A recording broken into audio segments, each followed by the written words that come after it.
Chapter 591. On the other side. Wu Qin was a little more vigilant when he looked around. He snorted coldly and chased after the power of darkness. At this time, he came to a shabby room. Looking at the energy surging around him in the shabby room, he said coldly, "Come on."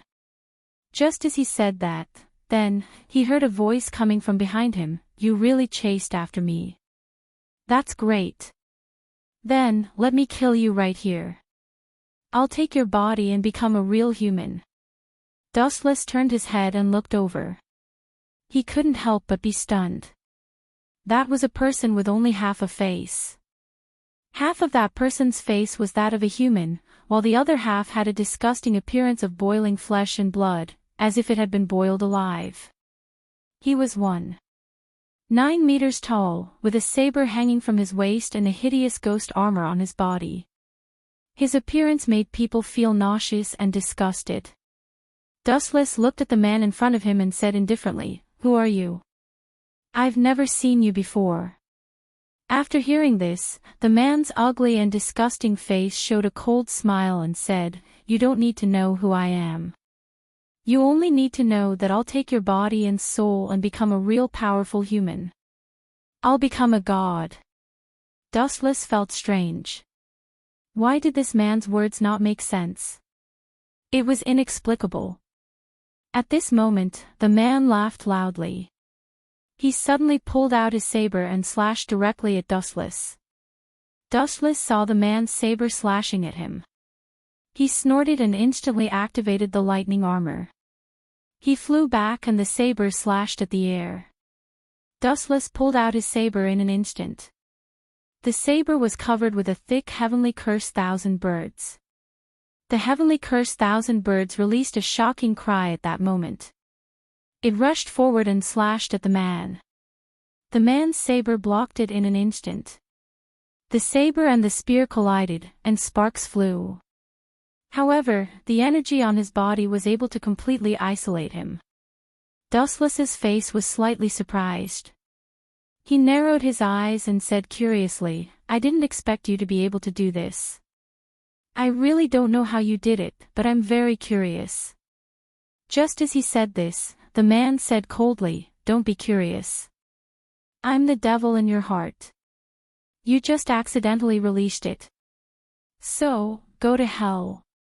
After hearing this, Dustless was even more puzzled. Then, he saw the man suddenly increase his strength and directly pushed Dustless away. Dustless landed on the ground. When he stood firmly, he snorted. Energy surged. He took a deep breath and formed a seal with one hand. He snorted coldly. He narrowed his eyes, took a deep breath, and suddenly exhaled. Fire escape, grand fireball. A huge fireball was spat out from his mouth. It directly caused the surroundings in the room to burn. However, he only felt a cold ice power rising in an instant. An incomparably oppressive cold ice power appeared on the man's body, instantly causing the temperature to drop. At the same time, the fireball was split open by his saber in an instant. He looked coldly at Dustless and said, "With your strength, you can't kill me. Moreover, you can only supply me with energy." After he finished speaking, he laughed loudly. He held the saber in his hand, jumped up, and slashed at Dustless. Dustless felt the saber coming at him again. He snorted coldly.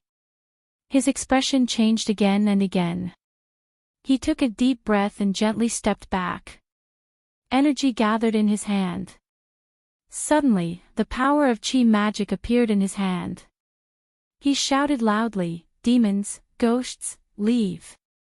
As soon as he finished speaking, countless talismans appeared in his palm. He slammed his palm forward. The sound of thunder exploding rang out, and the powerful force immediately sent that terrifying person flying. He fell to the ground, and at the same time, there was a burnt stench on his body. The man used his saber to support his body and quickly stood up. His face was filled with disbelief. He said in surprise, "Why is it like this? It shouldn't be. How can you do this? After Dustless heard this, he snorted coldly and said with a faint smile, what can't I do? Do you really think I'm a fool? Can't you see? Your body has an extremely strong smell of hell, and it also has the smell of my body. I can guess that you're the ghost of Luoxing sect. After hearing this, the man's face suddenly changed. He couldn't help but reveal a deep surprise in his eyes. He said, how did you? Dustless shook his head and sighed. He said with a helpless face, you're really too stupid. You want to go against your master. I know you're not convinced, but your strength is too weak. Moreover, your thinking is too immature. You dare to fight with me? You must be joking with me. After saying this, he gently walked forward. At this moment, the energy in his hand surged. The 5 elemental energy gathered on his 5 fingers. The ghost of Luoxing sect didn't dare to resist and was directly hit in the head. The 5 elemental energy on Dustless's 5 fingers entered the body of the ghost of Luoxing sect. Suddenly, his hand was like a tiger's claw, and he clenched it. The ghost of Rashomon let out a loud cry, and its entire body dispersed, turning into countless dark energy that merged into Dustless's body. At this time, Dustless coldly snorted. He shook off the blood on his hand and directly sealed the energy into his body. Of course, he used the power of chi magic. He coldly snorted and said, I didn't expect to be able to attract such a bloody evil ghost. This is really interesting. He knew that there was another ghost of Luoxing sect. Because he summoned 3 Luoxing sects, there should be another one that ran out. Thinking like this, at this moment, in another final battlefield, everyone had already faced the final powerhouse, Ghost Dancer Wu Huai. The dancer ghost Wu Xie's face was cold and ferocious. His eyes were full of killing intent. When he looked at everyone, he was full of cold killing intent. He coldly said, who do you think you are? You think you can kill me? That's impossible. No one can kill me. I'm immortal. He had been fighting with everyone for a long time. At the same time, he was a little tired, but the dark energy in his body forced him to endure. Chapter 592. Mi Duzi, who was in front of him, was the first to attack. She roared, you bastard, go and die. A scourge like you should die quickly. After she finished speaking, a huge amount of dragon energy condensed in her hand. The moment the huge dragon energy appeared in her hand, she punched out. A disdainful smile appeared on Onishi's face. Dark energy surged on his body. Although his shirt was completely torn apart, revealing his strong muscles, he calmly waved his hand. Immediately, dark energy surged out. Dark blood hand. Instantly, an incomparably huge dark blood demon hand appeared on the ground. That was to stop the enormous dragon chi. As a result, Mi Duzi was blocked, and she was even pushed back by a powerful aura. When Tan Zyro heard that his sister's attack was thwarted, he coldly snorted and jumped up. At the same time, the blade in his hand spun and emitted light. I won't forgive you. After saying that, he immediately slashed down with his blade. The blade carried a violent splash as it slashed down. After it slashed down, it instantly split the blood hand into 2. However, it was useless. More apprentices were born beside the crowd. One after another, dark soldiers were born. The dark soldiers immediately charged towards the crowd, causing a huge disturbance to the crowd. When Tan Zyro saw the dark soldiers, he clenched his teeth and hurriedly retreated while protecting the crowd. At this moment, Tomioka Yoshiaki clenched his teeth and took a deep breath. His eyes slightly narrowed as he said, it seems that this guy is determined to kill all of us here. Tan Zyro also nodded and took a deep breath. He was already prepared to sacrifice himself, but the prerequisite was that he must defeat the enemy. He clenched his teeth and said, "No, we must quickly defeat him. If we continue to waste time like this, we won't have a good ending."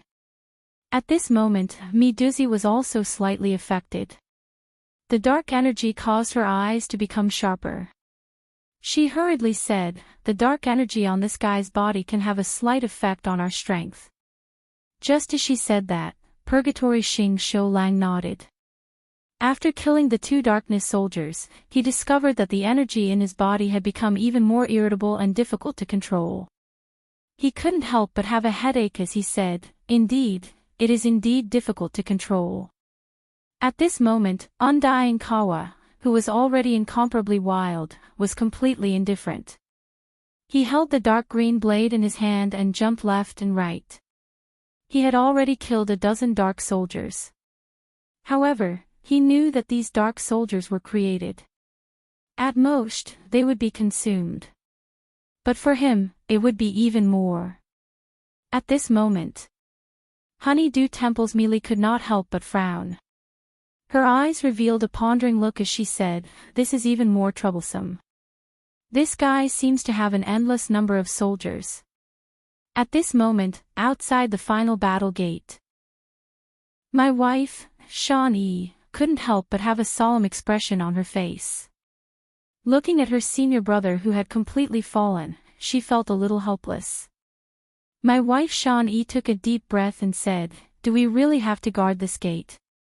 Her senior brother, Ling Yu, revealed a malevolent expression. The corner of his mouth curved into a cold disdain. He looked at my wife Shan Yi with a smile and said with cold mockery, "Aren't you the same as me now? I've become a ghost and you've become neither human nor ghost. It's really disgusting. You were already very disgusting before. Now that you've become like this, it's really disdainful." My wife Shan Yi's words to her senior brother were completely unfounded. Ling Yu took a deep breath and flew back 2 or 3 steps. Looking at the gate that his senior brother was guarding, he knew that it was the final battle gate. If he didn't go in and participate, then what was the point? How could he help everyone? With this thought in mind, he became more and more determined. He tightly gripped the 1.5-meter-long tachi in his hand. Yu made him assume the posture of drawing his sword and slashing. He said coldly, "Is that all? You can only use the first form. It's simply laughable." My wife Shan Yi only said indifferently, "I might only use one move, and that's the move to kill you. I won't lose to you."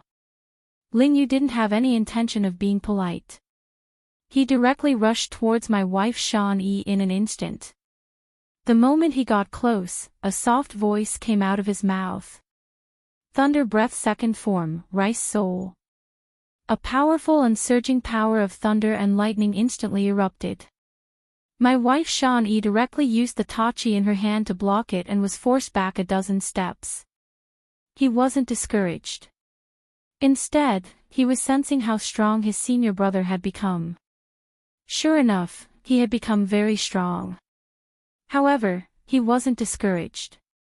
He only took a deep breath and said indifferently, "You've become a lot stronger, but to me, you're still not strong enough.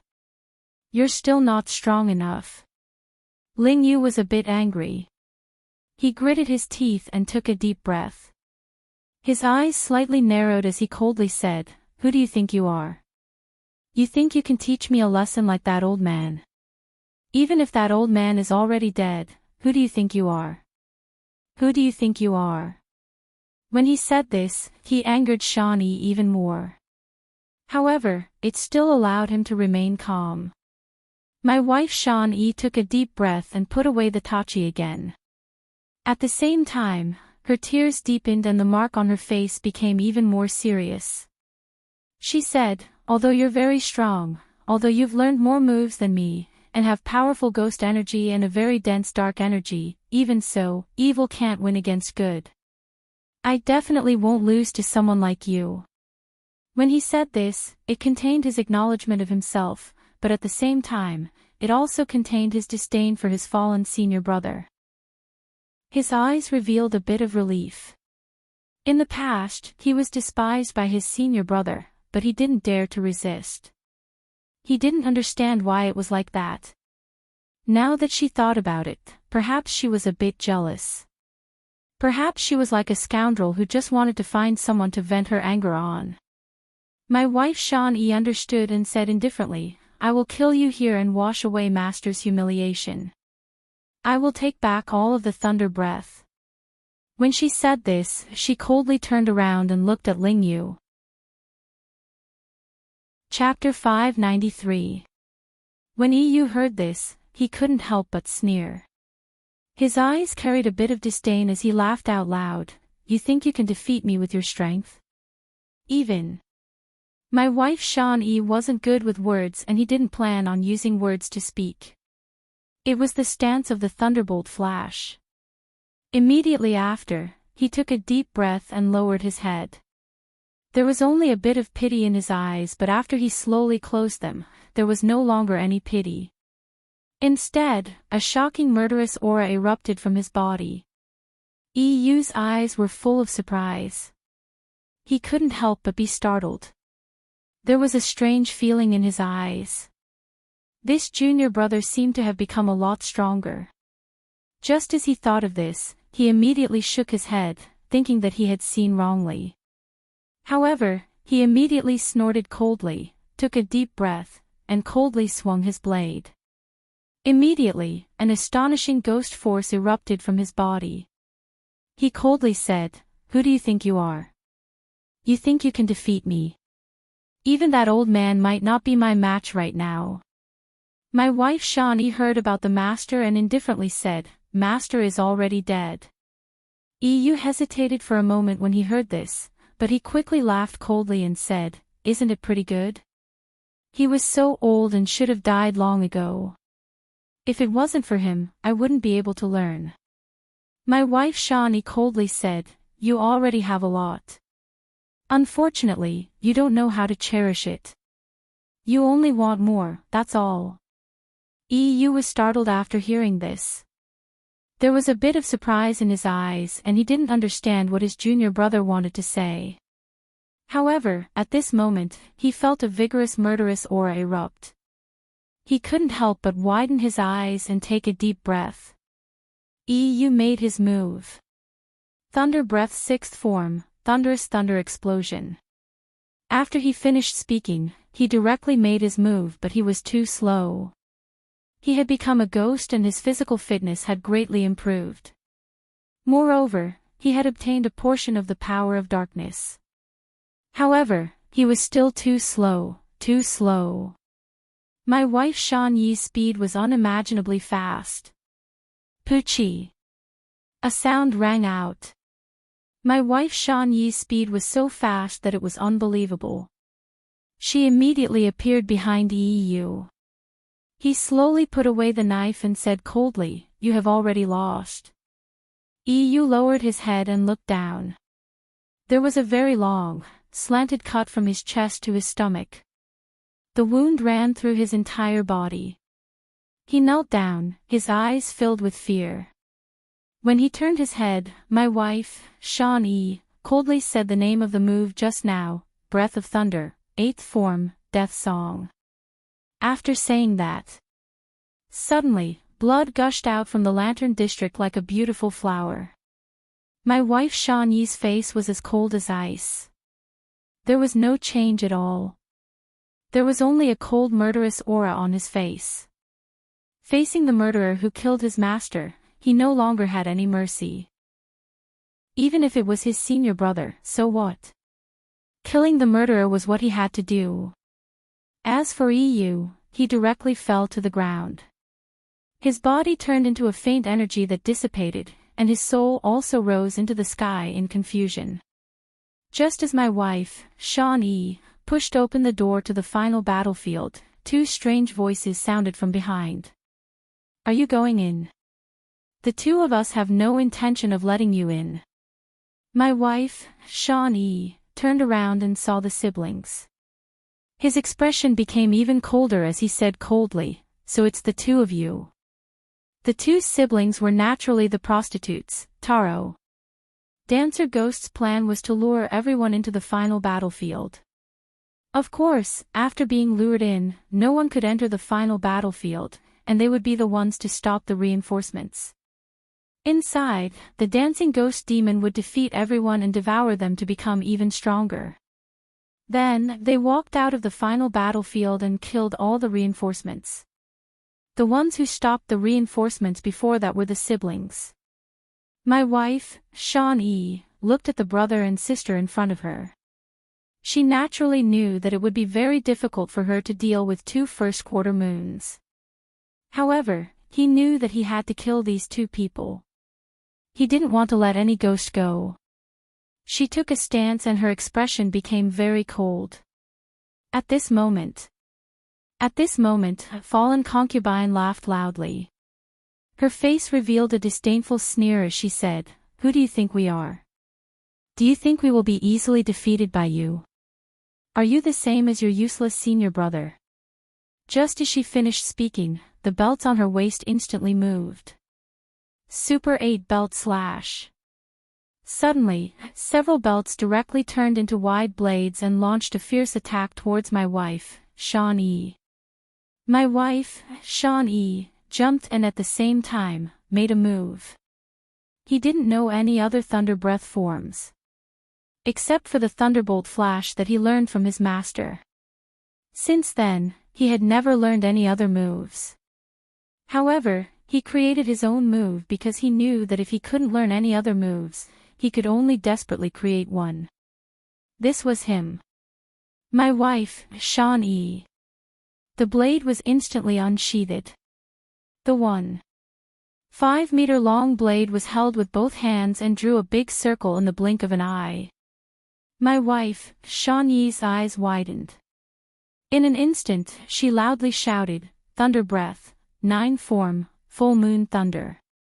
As soon as his words fell, countless bolts of lightning appeared beside him, directly shattering all the cloth blades that were flying over. Fallen Concubine received a terrifying power and couldn't help but be shocked. She quickly retreated. However, my wife, Shawn-Yi, who was in mid-air, instantly grasped her retreating speed. My wife, Shawn-Yi's waist was full of lightning flashing. She loudly shouted, "Thunder Breath form, Thunderbolt Flash." Then, in that instant, a yellow light suddenly fell from the sky, and the broadsword directly slashed towards Fallen Concubine. Fallen Concubine Street was shocked. However, immediately after, they heard a cold and strange voice. "You want to kill my sister? You didn't ask me. You want to kill people but you didn't ask me." The prostitute, Taro, really cared for his sister. In an instant, she flashed and took out 2 sickles. In an instant, she blocked the large blade and pushed it upwards.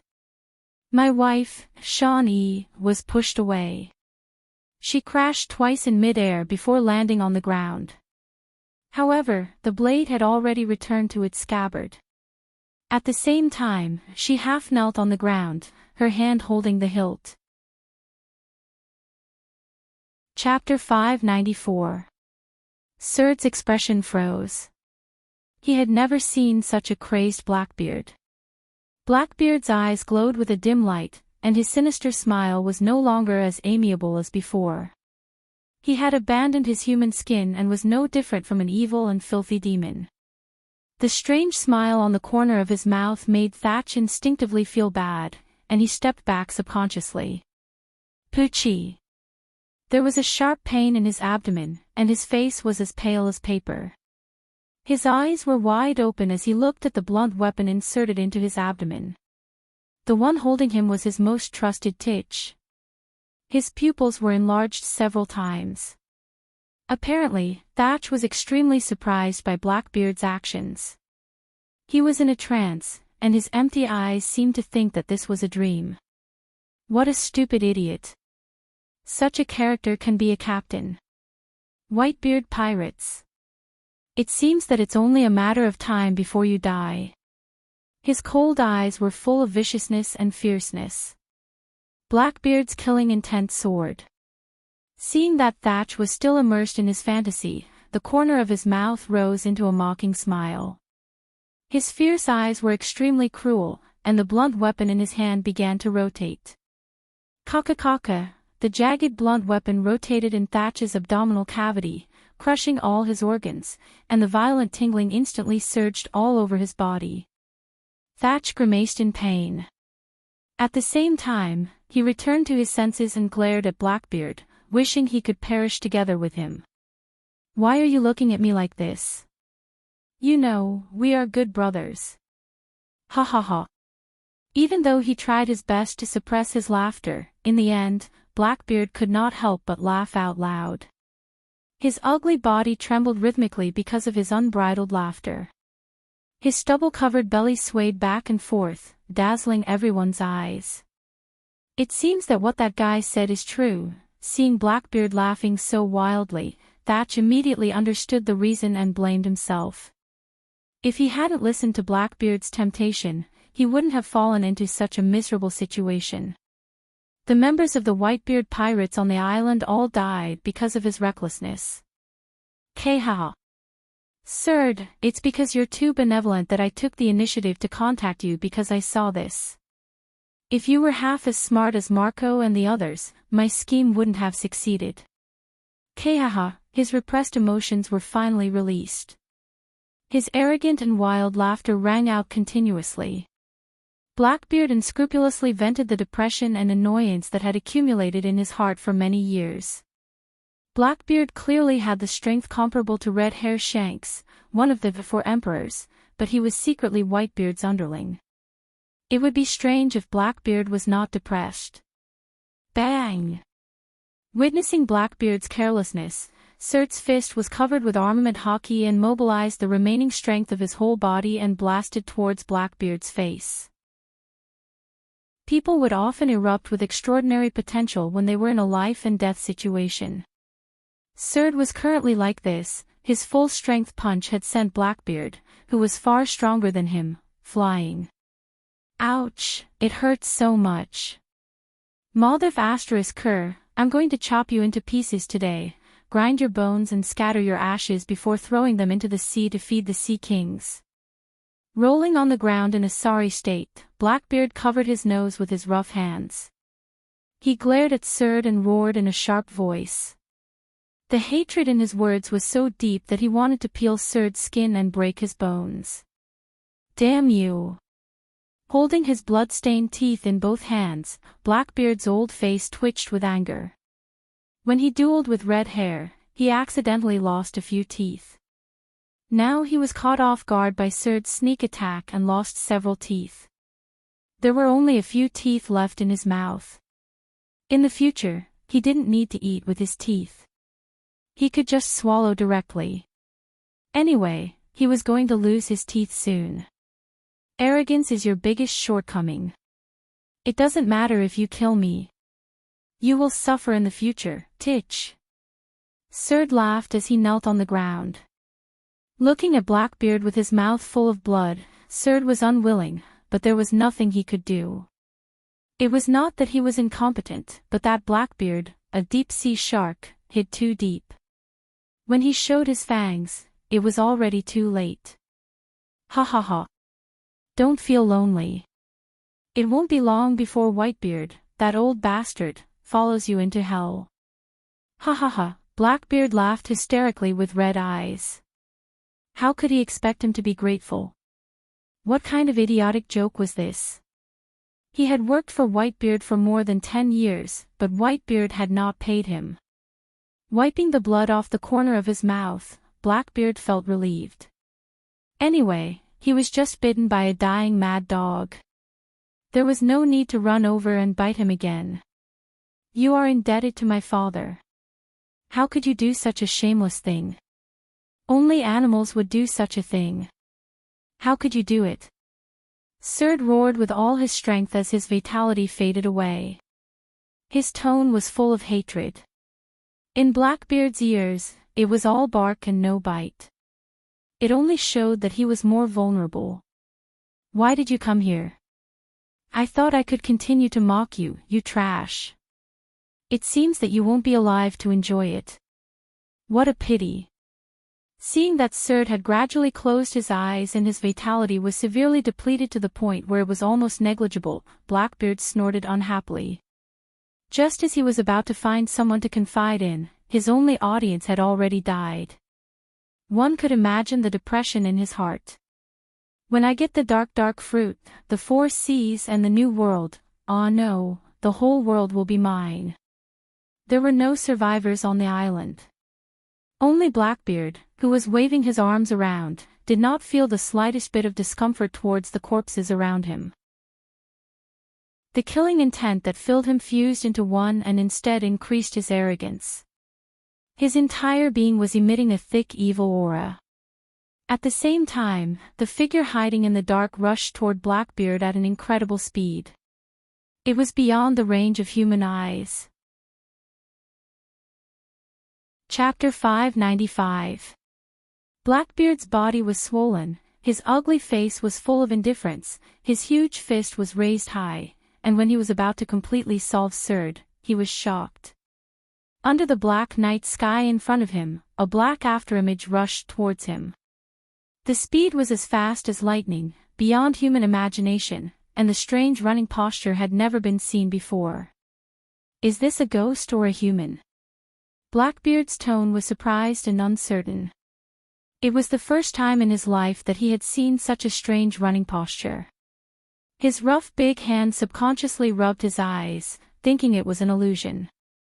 When he opened his eyes again, his black pupils dilated, trying to see the ghostly figure. A strong wind suddenly blew in front of him, and the afterimage turned into reality, and a cold corpse appeared in front of him. Blackbeard didn't wake up at all. The strange figure in front of him couldn't help but be shocked. Under the perception of observation hockey, he clearly noticed that this figure was completely a dead body that had been given the ability to move. There was no breath, no heartbeat, no emotions, and the body had clear cracks similar to pottery. It was completely a zombie being used. It was the first time that Blackbeard had encountered such a scene. The lifeless zombie didn't care about Blackbeard. His feet slammed on the ground and he jumped up and instantly jumped into the sky. He clenched his fist and mercilessly greeted Blackbeard's ugly face. Looking down on me. Looking for death. Blackbeard lost his rationality and roared. His entire body shook and his fleshy skin was replaced by a shiny black color, forming an indestructible skin surface. Armament hockey hardening. With his order, his whole body turned into steel skin. Blackbeard looked contemptuously at the attacking shadow and entered the state of armament hockey. His ugly face was even more unbearable to look at. Boom! A heavy punch hit Blackbeard's old face and only pushed him back a few steps. It couldn't hurt him at all. This guy's armament hockey has reached the realm of perfection. It's really a fragile fist, with this. Ouch, it hurts. Before Blackbeard could be proud, the shadow rose again, and the speed was 3 points faster than before, and the strength was the same. Blackbeard's naked eye didn't even catch the trajectory of the movement and he was easily knocked away. PFFF, smelly blood spurted out from Blackbeard's mouth. The blood dyed the ground red and mixed with some indistinct particles. Looking closely, it was Blackbeard's teeth that had fallen out. Looking as far as the eye could see, Blackbeard's upper jaw had lost almost half of his teeth, and the lower jaw's teeth were nearly all gone. In the future, when he ate, he would probably only be able to swallow. Ha! Titch, this looks good on you. Serd suddenly opened his eyes and laughed wildly as he saw Blackbeard's miserable appearance. His face regained its redness, and his previously soft and weak voice was now full of energy. The scene of Blackbeard being brutally beaten was the best medicine for him. This was the final radiance of the setting sun, and Serd would die soon. May I know your name? Serd asked respectfully as he looked at the figure in front of him. In this world where the strong are respected, the whole world is full of respect for the strong. Although most of the reason why Blackbeard's teeth were knocked out was due to his carelessness, the fact that he could force Blackbeard to retreat again and again showed that this person was extraordinary. Turning his head, Surd's eyes were dead and emotionless. After a little thought, he gave an ambiguous answer. The name is just a simple code name. Some people used to call me Uchiha Dushless, and later some people called me Royce South, and now my name is Uchiha Madara. Surd was stunned, and then his face was full of doubts and puzzlement. He seemed to have heard this hoarse and slightly magnetic voice before. Where the hell did you come from, bastard? Blackbeard, who got up from the ground, was so angry that he vomited blood. He clenched his fists, and his right hand subconsciously touched his lower jaw, but there were no teeth. The dead man's face was indifferent. His emotionless eyes looked down on everything. He was wearing red armor and black gloves.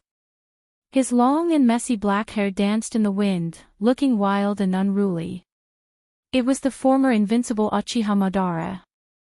Looking at the vast world, looking at thousands of years of history, I'm afraid that only Blackbeard had his teeth knocked out one after another and reached the point of leaving his name in history. Uchiha Madara's consciousness has been erased, and now the person who replaced his consciousness is naturally the one who performed the Edo Tensei. In the whole world of pirates, only one person knows the Edo Tensei. Although Madara's consciousness has been erased, and his combat power has dropped to an unprecedented freezing point, but if I replace him, even if I can't kill Blackbeard, I can give him an unforgettable lesson. Dustless's eyes flashed with a hidden light, and he said confidently. Once the consciousness of a strong person who was reincarnated by the Edo Tensei is forcibly erased, his combat power will only plummet. This was the case when Orochimaru reincarnated the first Hokage. Because the consciousness of the corpse was erased, his strength was not even as good as the third Hokage, and he was finally sealed. Ninjutsu varies from person to person. Although they are all reincarnated by the Edo Tensei, Dustless is sure that he can surpass Orochimaru and Kabuto. At that time, Uchiha Madara's body was almost destroyed by Kaguya, and Dustless only kept a small number of physical cells. Therefore, the current Madara is too far away from his heyday. Although his body contains Dustless's own cells, his strength is not as good as before. If the whole body was there, Dustless would have already made Uchiha Madara into Tendo. However, it is only a matter of time to restore Madara's body. Although it is difficult to create a whole body with a small number of body cells, for Dustless, who has reached the peak of yin-yang release, creating a new him is just around the corner. At that time, Uchiha Madara will appear in the form of Tendo. Chapter 596. Blackbeard's eyes were locked on Uchiha Madara, who was controlled by Dustless, and then he looked at the broken teeth on the ground. His ferocious face was terrifying like a ghost, and his eyeballs were about to fall out. What's with that expression? How dare a dead man look at me like I'm looking down on a bug? Blackbeard's eyes were filled with killing intent. From Uchiha Madara's indifferent eyes, he was keenly aware of the contempt in his eyes. It was one thing to be despised by Surd, but now he was despised by a dead man. Blackbeard's grievance was self-evident. His chest felt suffocated, and the flames in his heart rose. Hearing this, Uchiha Madara, who was reincarnated by Dustless, still remained indifferent. His eyes were as calm as still water, full of desolation, as if he came from another time and space, incompatible with the world in front of him. An indescribable emotion quietly spread in his mind. This fellow's boldness of looking down on the common people as ants is not a pretense. He has real strength. Putting away the contempt in his heart, Blackbeard tensed up his nerves and said vigilantly. He never felt that a person's momentum could be so terrifying. He carefully looked at Uchiha Madara, who was holding his hands in front of him, and couldn't help but stretch out a sense of insignificance. The plain indifferent eyes remained calm, and the eyes that could be calm in the face of everything were deeply moving. The ambition hidden in the depths of his eyes was enough to swallow the whole world.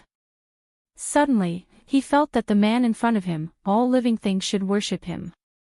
Bastard, where is this inexplicable oppression coming from? Blackbeard's old face was livid. Although he didn't want to admit it, but looking at Madara's eyes, he couldn't help but avoid and be full of fear. This is definitely not Haushiku's haki, but just his spirit when he was alive. Even after the fall, it is still preserved. It seems that when this guy was alive, his strength was definitely enough to be on par with that old man Whitebeard, or even better. I didn't expect there to be such a person in this world. A person's temperament will never lie. Even if time has decayed and obliterated Uchiha Madara, his peerless spirit was enough to make the world look up to him. Now, everything about Uchiha Madara's past was reversed by Dustless and restarted again. He returned from hell, and the shock he brought to the world was unparalleled. Different world, different identity, but he was still the peerless Uchiha Madara. Although you are a dead man, are you interested in being my subordinate? I can bring you back from the dead, and I can forget about the matter of you knocking out all my teeth. Otherwise, you'll have to bear the consequences. Blackbeard was worthy of being a peerless hero. He abandoned his previous grievances, and instead made empty promises to Ben controlled by Dustless. At the same time, his harsh tone, to tempt Madara, and also warning. Bring me back to life. A dabbler like you. The corners of his mouth curled up into a playful smile, and his frozen expression loosened. His words caused Blackbeard to choke and cough. He casually said in a soft voice, "Have you ever seen a divine dragon roaming the sky and a little snake crawling on the ground dancing together?" Hearing this, Blackbeard's face suddenly twitched, and he wanted to slap himself. It was stupid and ignorant to draw a dead man to his side. If that's the case, then die for me again. Blackbeard sneered and did not hesitate to pull out the gun from his waist and aimed at Madara's head.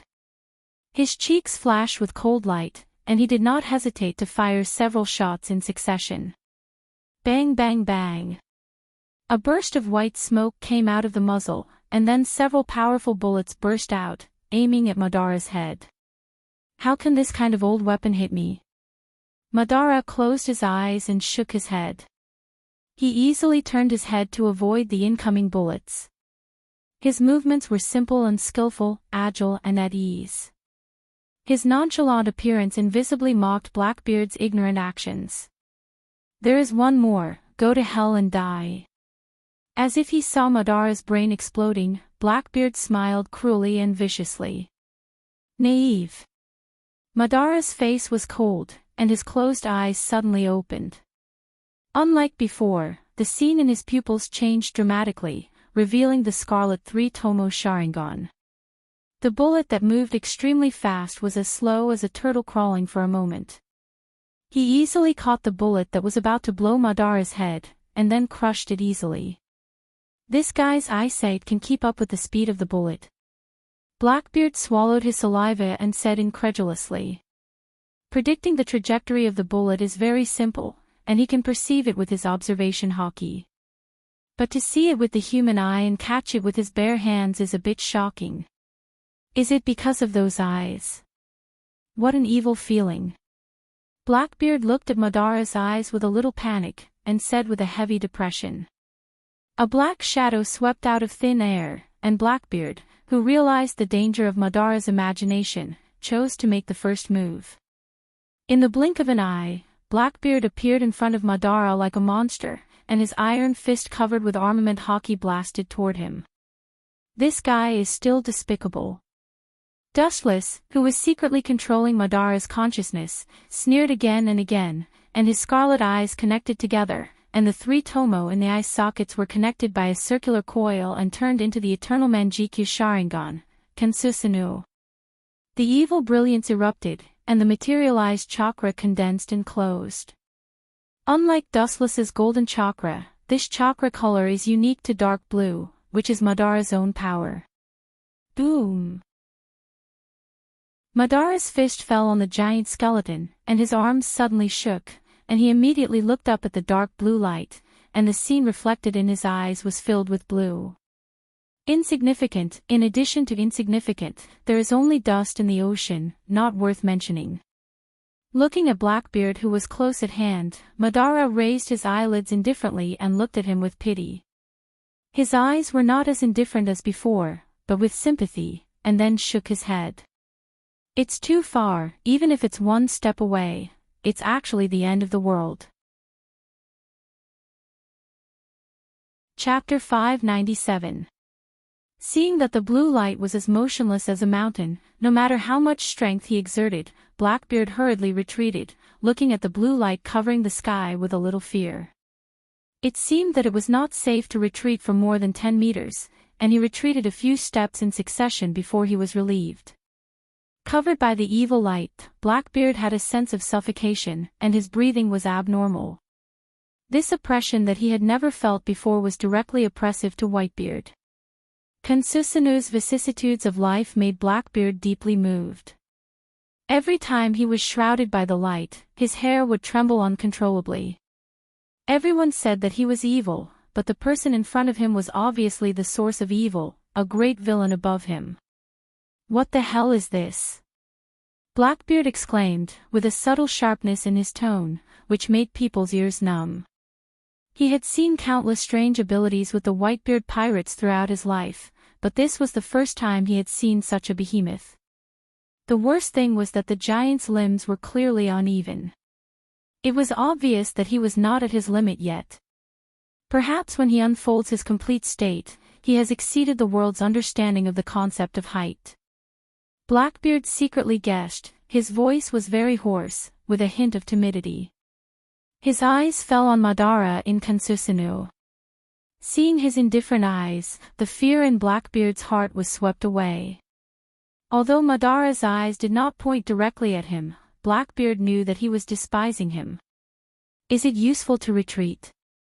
Kansusanu's attack ignores the distance, there is no escape, it is useless to escape to the ends of the earth. The strong blue arm erupted with chakra, and a huge long sword suddenly emerged in it. The sword was rough, but it showed the powerful edge of the earth, which made people dare not underestimate it. Staring in the direction of Blackbeard, Madara did not hesitate to raise his sword. Whiz! The wind at the tip of the sword came out, and the awe-inspiring waves easily tore the surface of the ground like tearing paper, revealing the dark depths of the ground. Caw caw caw, the huge mouth swallowed Blackbeard, and the unstoppable posture made Blackbeard's face change greatly. Like a frightened rabbit, he fled in a hurry to avoid the annihilation of the crack. Blackbeard, who was defeated, could only die. Although I expected the numbers to drop, it's still beyond my imagination to drop to such an extent. Dustless, who secretly controlled Madara's consciousness, frowned and said with a little dissatisfaction in his tone. He could only sigh helplessly. This is the case with Edo Tensei. The flesh of the reincarnated person was especially important. Dustless only used a small number of cells, and the power could be imagined. The second was his own consciousness. Forcibly erasing Madara's consciousness had already reduced his level of strength. Kansusanu was obviously a mature form, but the power it could unleash was less than 1/10 of its original power. Even though its attack power was still extremely exaggerated and terrifying, it was a world of difference compared to its peak form. Both its attack power and defense power were the same. So, a sharp sound pierced through the air from behind. Then, a black shadow appeared out of thin air and smashed into Kansusanu's spine like a cannonball. Caw caw caw. A crisp cracking sound was heard as cracks appeared on the spine. Although the cracks were negligible, they continued to spread in all directions. This guy, he's very smart. The larger the creature, the more difficult it is to move. Blackbeard chose to attack from behind, which was a smart move. The back was the weakness of any creature. Hey! Isn't it still broken by me? Triumphant laughter resounded through the night sky, winking at Madara, and the appearance of the villain was extremely annoying. The current mature form of Consusanu's power and defense are less than 1/10 of its original power. Maybe if Whitebeard came, he would have broken his defense with one punch. Madara's face was expressionless, and at the same time, there was a faint smile on his face. Blackbeard's character was the same as it would be in the future, cruel and cunning, and extremely arrogant, but one thing was undeniable. He did have some cleverness. Every time he could go in front of others, as if he was predicting the future, and lead all events to his own situation. But now it didn't work on Madara, or Dushless, who manipulated him from behind. Less than 1/10 of the original power. Do you think I'm a novice? This kind of trick can only fool those rookies who have just started. Hearing this, Blackbeard was like a cat whose tail was stepped on, growling at Madara gloomily. 10% of the power is enough to tear the ground. Isn't it easy to disintegrate a mountain with 100% of the power? It's no wonder that Blackbeard questioned Madara so much. It's still unknown whether Whitebeard can do that. How can you, a nobody, do it? Do you think I'm an idiot? Madara was silent and too lazy to explain. Hundreds of millions of pores opened all over his body, and the dense chakra erupted. The blue light instantly spread all over Consusanu's body. The previous subtle cracks were immediately repaired. Not only that, but the back of the head and the armpits under the shoulders were trembling strangely, as if something was going to break out of the shell. Is it? Seeing this scene, Blackbeard's old face changed greatly, and cold sweat broke out on his forehead. He smelled an abnormal scent of danger, and looking at the faintly condensed outline of the head, he had already guessed what it was. He wanted to dodge and retreat, but it was already too late. Blue rays of light poured down, and Blackbeard, who was caught off guard, was lifted into the air. Looking up, Consusanu, who was just a head and 2 hands, changed dramatically at this moment, and turned into 2 heads and 4 arms. Blackbeard was caught by the new arms, and he could not move. He was casually caught in the hands of Madara, and he was dizzy. Madara's eyes looked at Blackbeard playfully, and he smiled. Even if he didn't mean to laugh, Blackbeard's eyes were full of irony. Chapter 598. Blackbeard struggled hard, and the violent twisting made his old face red. His eyes were as sharp as a knife, and the cold light was like a knife, which made people unable to look directly at him. His eyes were more ferocious than that of a beast, which showed Blackbeard's ruthlessness. His eyes were glowing with a strange green light. At this moment, Blackbeard was terrible. He was no different from a ghost who had escaped from hell, full of indescribable madness. Being caught like a flea in someone's hand was a serious blow to Blackbeard's self-esteem. Despite the defense of armament hockey and being caught by Consusanu's powerful fingers, Blackbeard didn't feel any pain, but the mental blow was unparalleled. It was far more painful than the physical blow, and Blackbeard's steel heart almost melted. For the first time in his life, he was so frustrated. His arrogant self-esteem was ruthlessly crushed by Madara, and the mental blow was far more painful than the physical pain. For many years, Blackbeard had been secretly provoking everything, like a fisherman overlooking the development of the whole war. Only this time, he was crushed by Dustless like an ant, and it was difficult to make him pay attention to himself. An unprecedented unwillingness invaded his mind from all corners of the body along the meridians of the whole body, and Blackbeard's struggling strength suddenly increased a lot. Oh, it's rare for a person like you to talk about self-esteem. Noticing the powerful force coming from his right arm, Madara's eyes rippled, and he was slightly surprised. He used to think that Blackbeard was a person who would do anything to achieve his goals.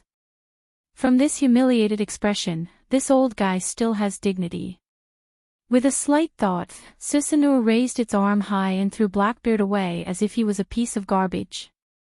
Boom boom boom, under the unprecedented impact, the ground suddenly burst open, and a huge pit appeared.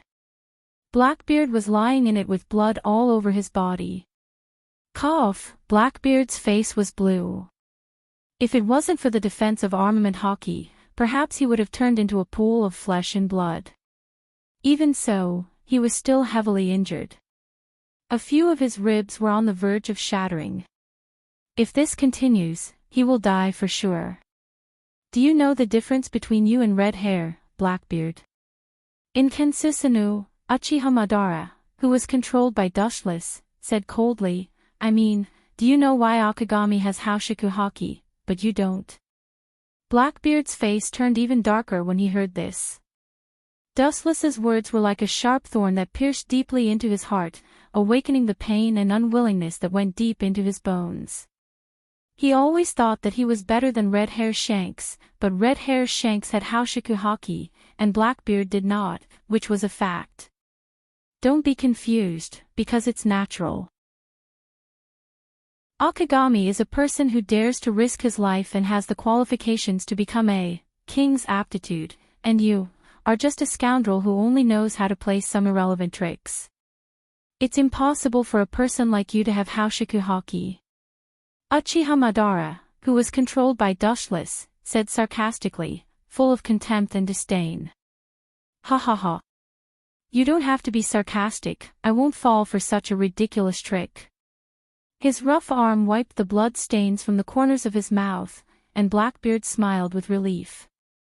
He laughed at Madara's words, and his forthrightness was also one of his contradictory characters.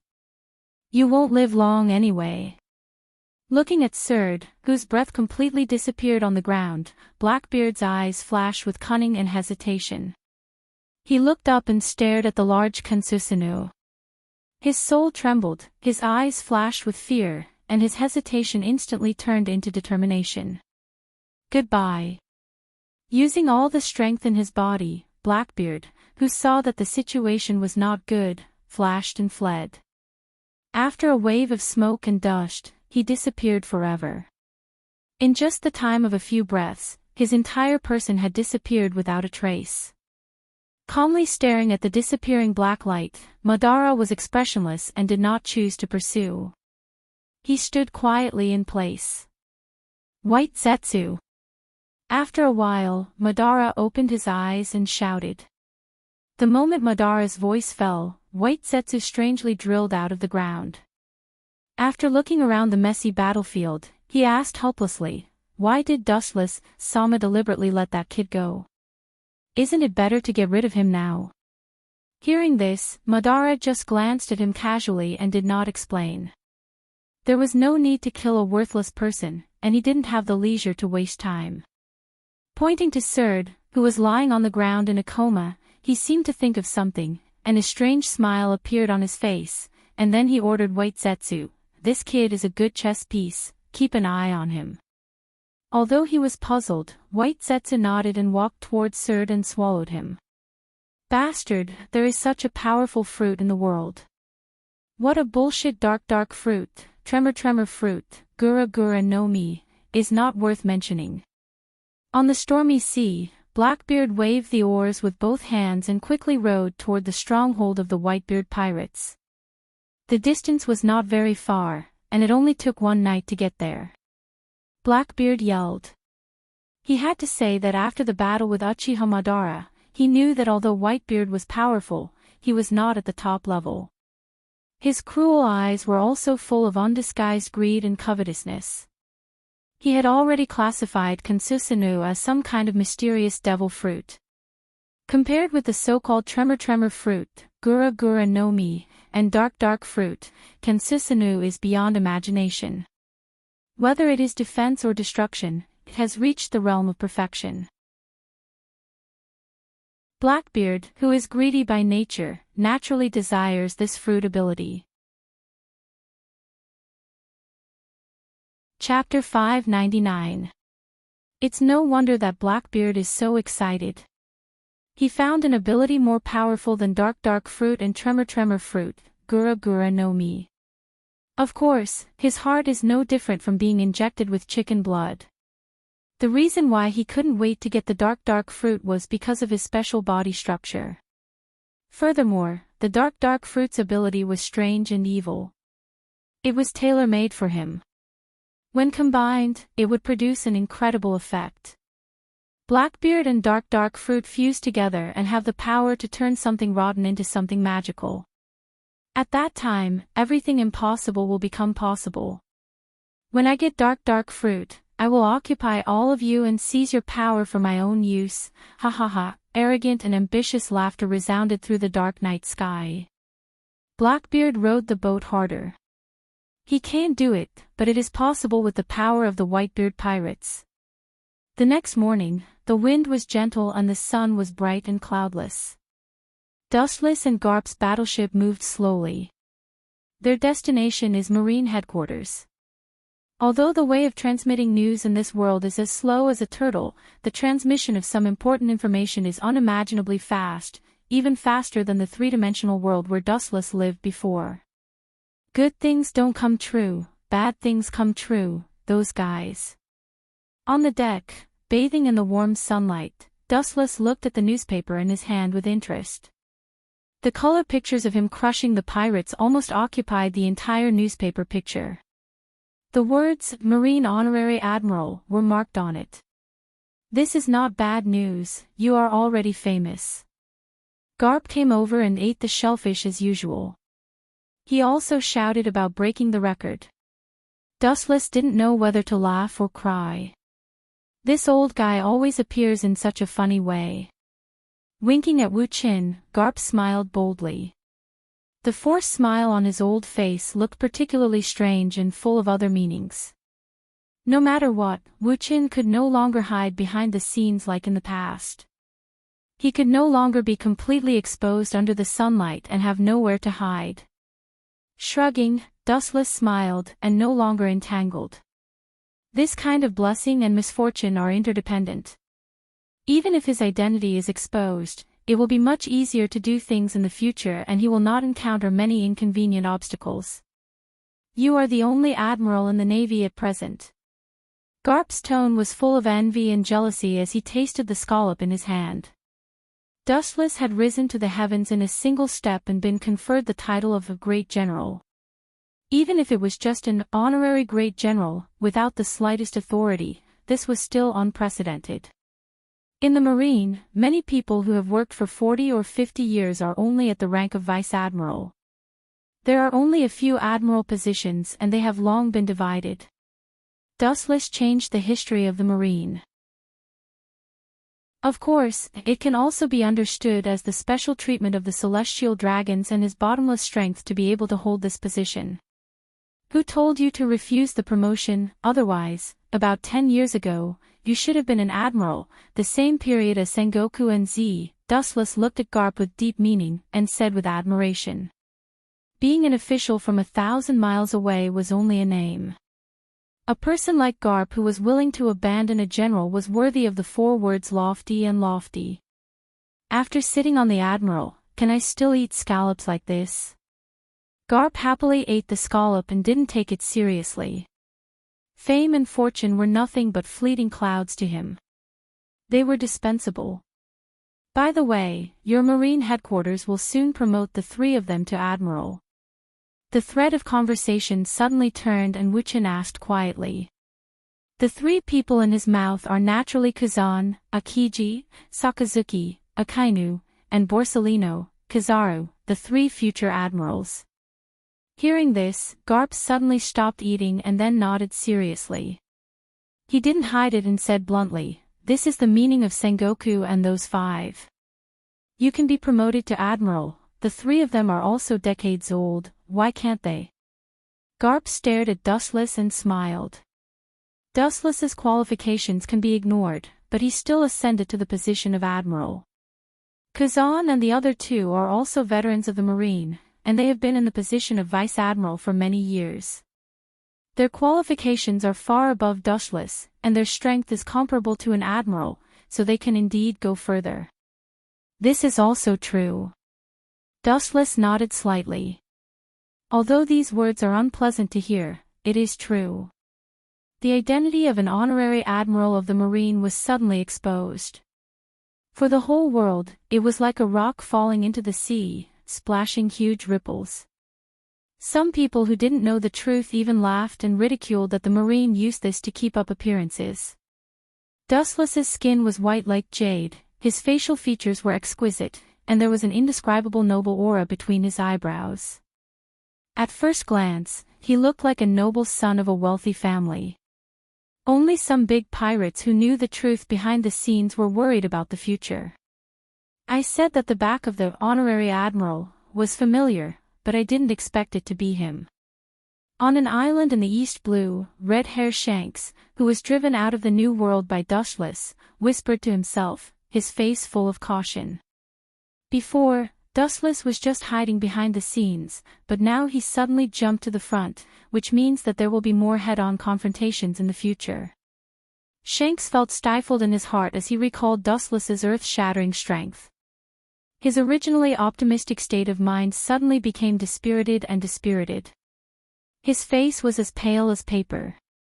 To him, Dustless was an unforgettable shadow. They were sent by God to fight to the death with the pirates.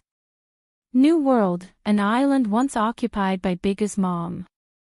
The sky was cloudless, and the sun was infinite, nourishing the devastated earth, and everything was full of vitality. Only the Whitebeard pirates were a different scene. "It's that damn kid again," on the sea, looking from a distance, the whole battleship was trembling slightly, the sky was gloomy, and the oppressive atmosphere of Whitebeard was changing the natural environment. Blackbeard has reported all the situation to him, and all the dirty water has been poured on Dustless, the honorary admiral of the Marine. Chapter 600. Whitebeard's powerful hands grabbed the newspaper, and his beard was raised in a straight line.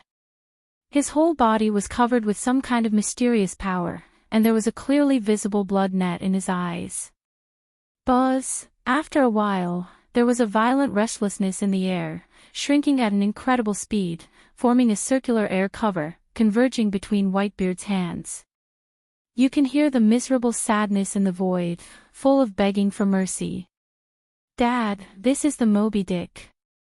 If you hit it, it'll be finished," Marco, the immortal bird, hurriedly advised. Whitebeard is such a person. He never hides and suppresses his emotions. He hates conspiracies and tricks. He likes to be straightforward, and his temper is the same. The corner of Marco's eyes revolved around Blackbeard. Although Blackbeard's explanation is reasonable, the doubts in Marco's heart are difficult to erase. Even though Blackbeard gave people the impression that he was a simple and honest person, very sunny and helpful, he gave people the feeling that he was a vicious viper lurking behind the scenes. When he opens his fangs and reveals his crimson tongue, the prey he aims at is already in the bag. At that time, it means that everything is already too late. All in all, even if the explanation is reasonable, it can't dispel the doubts in Marco's heart. Marco can only say that it's intuition why he doubts Blackbeard so much. At some point, Blackbeard is more like the natural enemy of the Whitebeard pirates. His sharp claws are all restrained by him, exposing only a harmless appearance. "Oyaji, I suggest that we immediately chase down the Big Man pirates, grab the dark fruit, and avenge the dead Thatch." Thatch's death cast a dark cloud over the entire Whitebeard pirates. Blackbeard's face was full of tears, and the corners of his eyes were wet with crystal tears. His miserable and painful expression was more sad than the death of his parents. "Yes, damn Big Mam, let's fight them to the end. Avenge Thatch, let them know the consequences of offending the Whitebeard pirates and become the first, Yonko, for emperors, to be removed. Kill them all."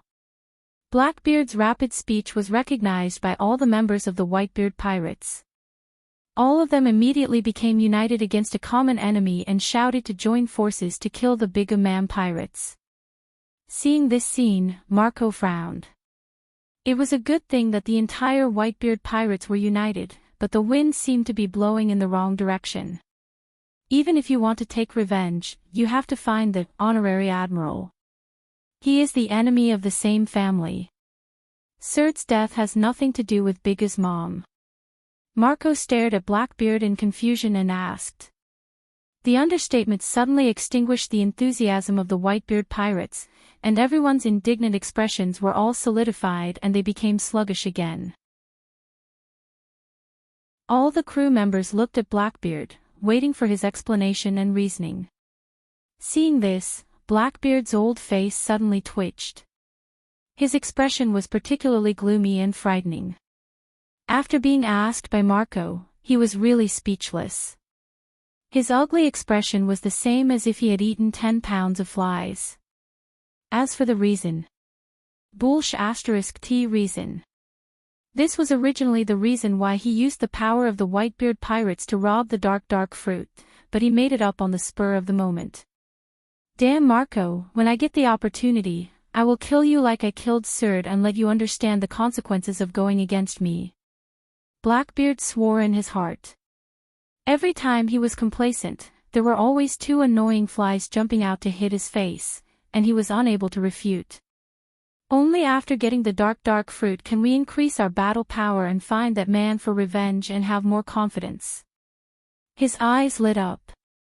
Blackbeard, who had been wandering the sea for half his life, was not immortal. He hesitated for a few seconds and said indignantly to Marco. Even though it was just a made-up reason, it left Marco speechless. As Blackbeard said, only by injecting fresh blood into the Whitebeard pirates can this almost decaying battleship rebloom with vitality and sail tenaciously. This guy, Marco's face changed slightly. Even if he didn't like Blackbeard, he had to admit that he was indeed a wise man. It's a pity that his real heart belongs to the Whitebeard pirates, or is it a temporary lurk that is worth exploring? Opening his mouth, Marco was about to open his mouth to explain when Whitebeard's powerful shout resounded through the entire pirate group, shaking all the members such as Blackbeard and Marco for a while. The sharp sword in his hand pointed to the sea in front of him, and the sea covered by the sword was faintly in a state of collapse. Everyone, the almost blood-red pupil stared at the distant sea, and he seemed to see Big's mom drinking tea. The cold killing intent filled the entire sea, causing the sea to freeze exaggeratedly. Seeing this scene, Blackbeard's breathing became heavy, and his expression was full of morbid excitement. Just when he thought that Whitebeard was going to fight to the death with Big's mom, the next sentence directly sent him from the clouds to hell. Retreat! The roar of resentment and unwillingness resounded through the endless sky, and the lazy clouds in the sky were erased by Whitebeard's sorrowful cry. The sword in his hand slammed on the deck, and the Moby Dick trembled fiercely, and a wave swept up on the surface of the water and slapped towards the surrounding islands. All the members of the Whitebeard pirates were stunned, including Marco and Blackbeard. Sorry, Thatch, I can't take the entire Whitebeard pirates into the net. That guy may have personally weaved a big net for the Whitebeard pirates. People should have self-knowledge. Whitebeard was not an idiot. He knew what would happen if he rashly attacked Mariewa, where Dustless was. If the Gorosei, 5 Elder Stars, join forces, I'm afraid that he will be killed in 100 moves or so. At that time, the Whitebeard pirates will also be able to catch a turtle in a jar, and this is still the case where Dustless doesn't do anything. Attacking Mariewa, this is a bloody and cruel war. No, this is not a war. The definition of a war is a war between the 2 sides. Attacking Mariewa is just an unequal massacre. It's just a unilateral annihilation. Chapter 601. The unilateral trampling and annihilation of the Whitebeard pirates may sound alarmist and appalling, but it is an undeniable fact. The world government is not as bad as imagined, and the Whitebeard pirates are not as powerful as imagined. So far, the only one who can fight in the Whitebeard pirates is the old Whitebeard. Everyone else is a rising star in the future, but they are still young and there is no one who can deal with the Marine Admiral level. On the other hand, the other pirates, Big Mam, 100 Beast Kaido, and Red Hair Shanks, although these people are not as good as Whitebeard, they are younger, especially Red Hair who is only in his 30s, and there is still the possibility of infinite progress in the future. 100 Beast Kaido and Big Imam are also younger than Whitebeard by 10 or even 20 years. Now Whitebeard's body is also going downhill, and it is getting worse day by day. Looking at it, there is almost no one who can support the Whitebeard pirates in the future. Thinking of this, Whitebeard felt sad and lonely. Even if Old Tiger's power is still there, one day his feet will step on the ground and his deterrence will disappear. At that time, the Whitebeard pirates will become food in the hands of countless jackals and wolves. "Father, aren't you a bit alarmist?" Marco whispered as he carefully approached Whitebeard. At the same time, he handed a large jar of white wine to Whitebeard. Hearing this, Whitebeard just glanced at Marco and didn't speak. He took the wine handed to him and poured it into his mouth. It seemed that this was the only way to relieve the depression in his heart. His beloved son had been killed, but he could only watch helplessly. It was easy to imagine how he felt. It's not that Whitebeard is afraid of death, but as a captain, he can't lead the entire pirate regiment into the tiger's den. Compared with the world government's headquarters like Mariewa, the marine headquarters is like a good wolf's den, and Mariewa hides all kinds of prehistoric beasts, enough to easily tear apart a hungry wolf. Alarmist. I also hope that I am sentimental.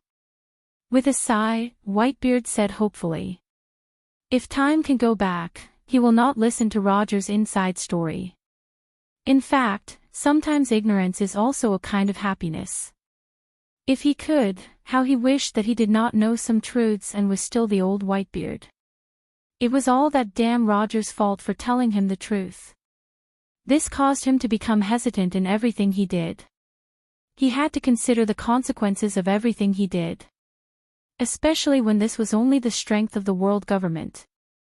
Behind the scenes, the celestial dragons who control the world are low-key lurking in the dark, invisible big hands covering the world. Even the highest power in the world is just their lackey. Of course, these dogs were occasionally disobedient, and sometimes they would do things against the will of the celestial dragons. In fact, this was human nature. Once their wings had hardened, no one was willing to continue doing things without saying anything. The 5 honored stars were also ambitious people. It was obviously impossible for them to be silent lackeys for the rest of their lives. Are you referring to celestial dragons? With a flash of understanding in his eyes, Marco asked absurdly. It is well known that the celestial dragons are a group of idiots, and they are not even as good as normal human beings. Whitebeard didn't want to say more. These people are still too young and immature. Knowing some secrets will only make them feel desperate and lose their ambition. The celestial dragons are all idiots. What means did they use to unify the world 800 years ago? In today's world, what means did they use to make the 5 honored stars willing to crawl? Whitebeard is too lazy to explain these unknown secrets. If they know more, they may lose their motivation. In that case, the gains are not worth the losses. Throughout the New World, as well as throughout the 4 seas, people are talking about the new Marine Admiral. His reputation is also very different. Some people think that he is worthy of the name. After all, there are pictures in the newspaper of Dustless defeating the remnants of the Whitebeard pirates with overwhelming strength. Similarly, some people think that this is Marine's face. The reason is that Dustless is too young, he is only in his early 20s, but he became an admiral of the Marine. Although he is an honorary admiral, it is difficult to accept that he has no power. After a few days of bumpy sailing, Dustless and Garp finally arrived at their destination, the Marine headquarters, Marlin. The only thing that disappointed Dustless was that the old guy Whitebeard understood the meaning of watching the fire on the other side of the river. He led the entire Whitebeard pirates back to the island where they were originally stationed, and the hatred of Surd's fall was left behind. There is still a long time in the future, and Whitebeard also knows the simple truth that it is not too late for revenge. In the office that belongs to the Admiral, Dustless stood in front of the window, overlooking the Marlin surrounded by battleships. Below, there are countless Marines training, carrying out the necessary daily training. The one who trained the new recruits was the retired General Z. What is the movement of the dark fruit? Dustless whispered in the empty room. A dark shadow stepped out of the darkness. It was White Zetsu, who was all white. He reported truthfully, "It is still in the hands of Big Imam, but I am afraid it will not be long before it will be eaten by the subordinates." White Zetsu's face was very ugly. This is the strongest fruit he has tried his best to find. Now that it has fallen into the hands of Big Imam, this is a disguised enemy. That's for the best. Go and tell Hawkeye to try his best to retrieve the dark fruit. Otherwise, find a suitable opportunity to secretly kill the person who ate the dark fruit. A cold light flashed in his eyes as Dustless ordered expressionlessly. No matter who it is, he can't let Big Imam and Whitebeard benefit. Dustless's carefully planned trap will be in vain and become meaningless. White Zetsu nodded and then found the dark corner again and disappeared into the depths of the ground like a ghost. Chapter 602. It's too late to weaken the Whitebeard pirates and the Big Imam pirates. Dustless won't improve their overall strength in a disguised way. This is tantamount to digging his own grave. The whole world is so big. The second half of the new world is almost in the shadow of the Yonko, 4 emperors. If he wants to establish a foothold in the new world, the first thing to bear the brunt of is the pressure from the Yonko, 4 emperors. Only by dealing with them can he be at ease to dominate the world. Knock knock knock. While pondering, there was a sudden knock on the door, and Dustless's thoughts were pulled back. Come in. Creak. The door was gently pushed open and a tall, strong man with a white face and a handsome appearance appeared in front of him. He gave people the feeling of sunshine, confident and gentle. But what makes Dustless most concerned is that he actually knows this person. Your name is Smoker. Glancing at him, Dustless asked calmly. Smoker was stunned when he heard the words and his face showed a surprised expression. He was flattered. He didn't expect Dustless to know him. Now he is just a basic soldier. He has no rights. He is just a cannon fodder in the war. Dustless, on the other hand, was a serious general. The difference between them was like heaven and earth. Recognizing him at a glance, Smoker's feelings were abnormally strange. Exactly. He raised his chest and saluted. His tone was neither servile nor overbearing. It was vigorous and loud. His figure was tall and straight like a javelin. His heroic spirit flourished and he had an imposing appearance. This guy is a talent. It is not impossible for him to become an admiral in the future. Seeing this, Dustless gave him an appreciative look. People can't be arrogant, but they can be proud. Smoker is young, but he can do this very well. Take it. Throwing the devil fruit with strange lines to Smoker, Dustless explained, this is Logia's smoke fruit. After eating it, the host can turn into smoke. You are lucky. This is what Garp and I encountered a pirate group on the way back. Smoker's eyes widened. He didn't expect to meet Dustless for the first time and give him such a valuable gift. The Logia devil fruit was priceless. It was priceless. You might not even be able to buy it with money. There's no need to thank me. This devil fruit is just a burden in my hands. It can't be used. Besides, it was Vice Admiral Garp who robbed it. It should belong to the Marines. Dustless said indifferently. The ability of the smoke fruit is good, but Dustless has no use for it, not to mention that this is only temporarily given to him by Garp. Now that he has given it to the Marine, it can be considered as returning it to its rightful owner. What did you call me here for? Dustless asked as his gaze fell on Smoker's face. His sluggish eyes quickly converged, and Smoker sorted out his thoughts. Sengoku wants to see you. As for the reason, speaking of this, Smoker's tone stopped. Now he is just a small soldier, and he is still too far away from spying on the confidential identity of the Marine's high-level officials. The weasel paying a New Year's greeting to the chicken is not good. I guess it's about Doflamingo. After thinking for a few seconds, Dustless secretly guessed and faintly understood the intentions of Sengoku. Among his forces, only Doflamingo, a mad dog, is stirring up trouble everywhere. There is no wall in the world that doesn't leak, and the chance of deceiving the world without anyone knowing is zero. In particular, Doflamingo used the birdcage on the entire Dressrosa, but even so, Sengoku is not qualified to interrupt. Shichibukai can plunder the world and not be wanted by the Marine, which is guaranteed by the 5 Mariewa. Suddenly finding Dustless, it is estimated that he wants to stop Doflamingo's actions from him. Knock, knock, knock.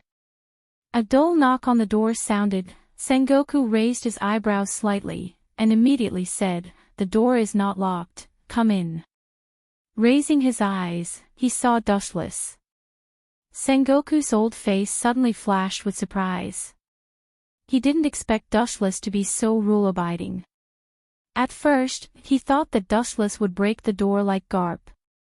After all, Dustless's strength is not lower than his, and his status is not lower than his. Overall, his data completely beats Sengoku, and he can be so rule-abiding is completely giving him face. Dustless's next sentence suddenly made Sengoku's slightly smiling old face collapse. His face was full of bitterness and wonder, and his heart was replaced by a haze.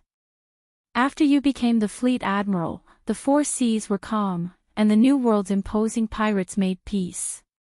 The recent Yonko, 4 emperors, also quietly retired. The name of Fleet Admiral Sengoku has spread to all corners of the world, and the world is talking about it. Dustless's compliment did not make Sengoku happy, but his face was gloomy. During his promotion to the Fleet Admiral, Impel Down was exploited one after another, and the same was true for the Marine headquarters. The most fatal was the recent emergence of the deformed organization, Shichibukai. All of this has brought his reputation as a fleet admiral to the peak. Of course, it's not a song, but a curse. Every day, the citizens who have been tortured by the war of pirates scolded him, and some even directly raised several grades in succession. Sengoku was too lazy to scold him, and he gloriously expressed his condolences to his family. Sengoku also pinched his nose and recognized all this. He had to admit that this era is definitely the most chaotic era in history. Everywhere in the 4 seas, the Yonko, 4 emperors, are rampant, and the admirals of the Marine headquarters are in a state of fault. As a last resort, the evil organization Shichibukai was established to suppress pirates with evil. In addition, and in front of him, the celestial dragons who are currently extremely powerful and eat both black and white, Royce South. His head hurts, his chest hurts, and his whole body hurts. When he thought of it, Sengoku was speechless for a while, and his heart was full of resentment. It was obvious that the enemy was in front of him, but he could only endure it. Not only that, but he also had to squeeze out a smile to accompany him. He could only eat losses. He was often slapped in the face by the man in front of him. The depression in his heart can be imagined. The Gorosei, 5 elder stars, often called and scolded him, which made Sengoku's spirit collapse, but he could only suffer in silence.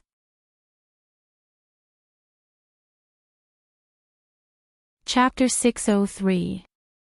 It's no wonder that Sengoku is so gloomy. The enemy is close at hand, but he is helpless.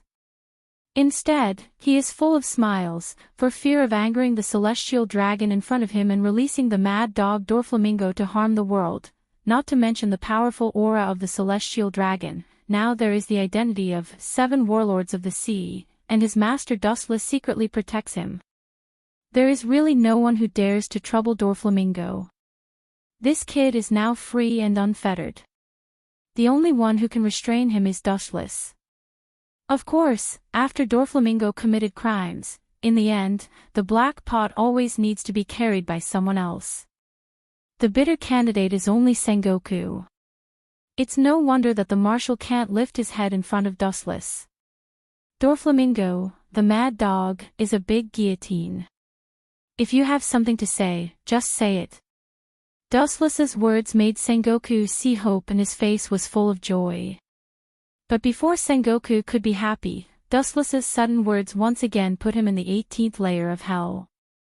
Listen or not, it depends on my mood. Dustless shrugged and smiled casually. Sengoku's face turned red when he heard this, and his lips trembled with anger. Dustless's playful eyes made him twitch all over, and his forehead was full of black lines. It's really uncomfortable to be hit head-on like this, but he can only endure it. For a while, he even wondered whether he should talk to Dustless. This is no different from asking for humiliation. After taking a few deep breaths, Sengoku calmed down. Doflamingo has blocked Dressrosa. His ability is quite strange. Den Mushi can't communicate with the outside world. It is no different from the closed dead island. It has become an independent world. Sengoku said worriedly. Since knowing the identity of Doflamingo's Tenryubito, Sengoku knew what his intentions were. Taking advantage of the situation to take back the throne that was given hundreds of years ago. The marshal means. Dustless asked calmly as he sat on the sofa. The cells in his mind accelerated, and in just a few seconds, he guessed Sengoku's intention. At the moment, he just shook his head disapprovingly. If he wants Doflamingo to give up his dream, it's better to cut him with a knife. This was unrealistic and unscientific. If I'm not wrong, his goal should be Dressrosa's throne. I hope you can stop him. His awe-inspiring eyes fell on Dustless, and Sengoku said in a deep voice, he is now one of the 7 warlords of the sea, and King Dressrosa is useless to him. He is an evil pirate, and I am a righteous marine. How can I stop this?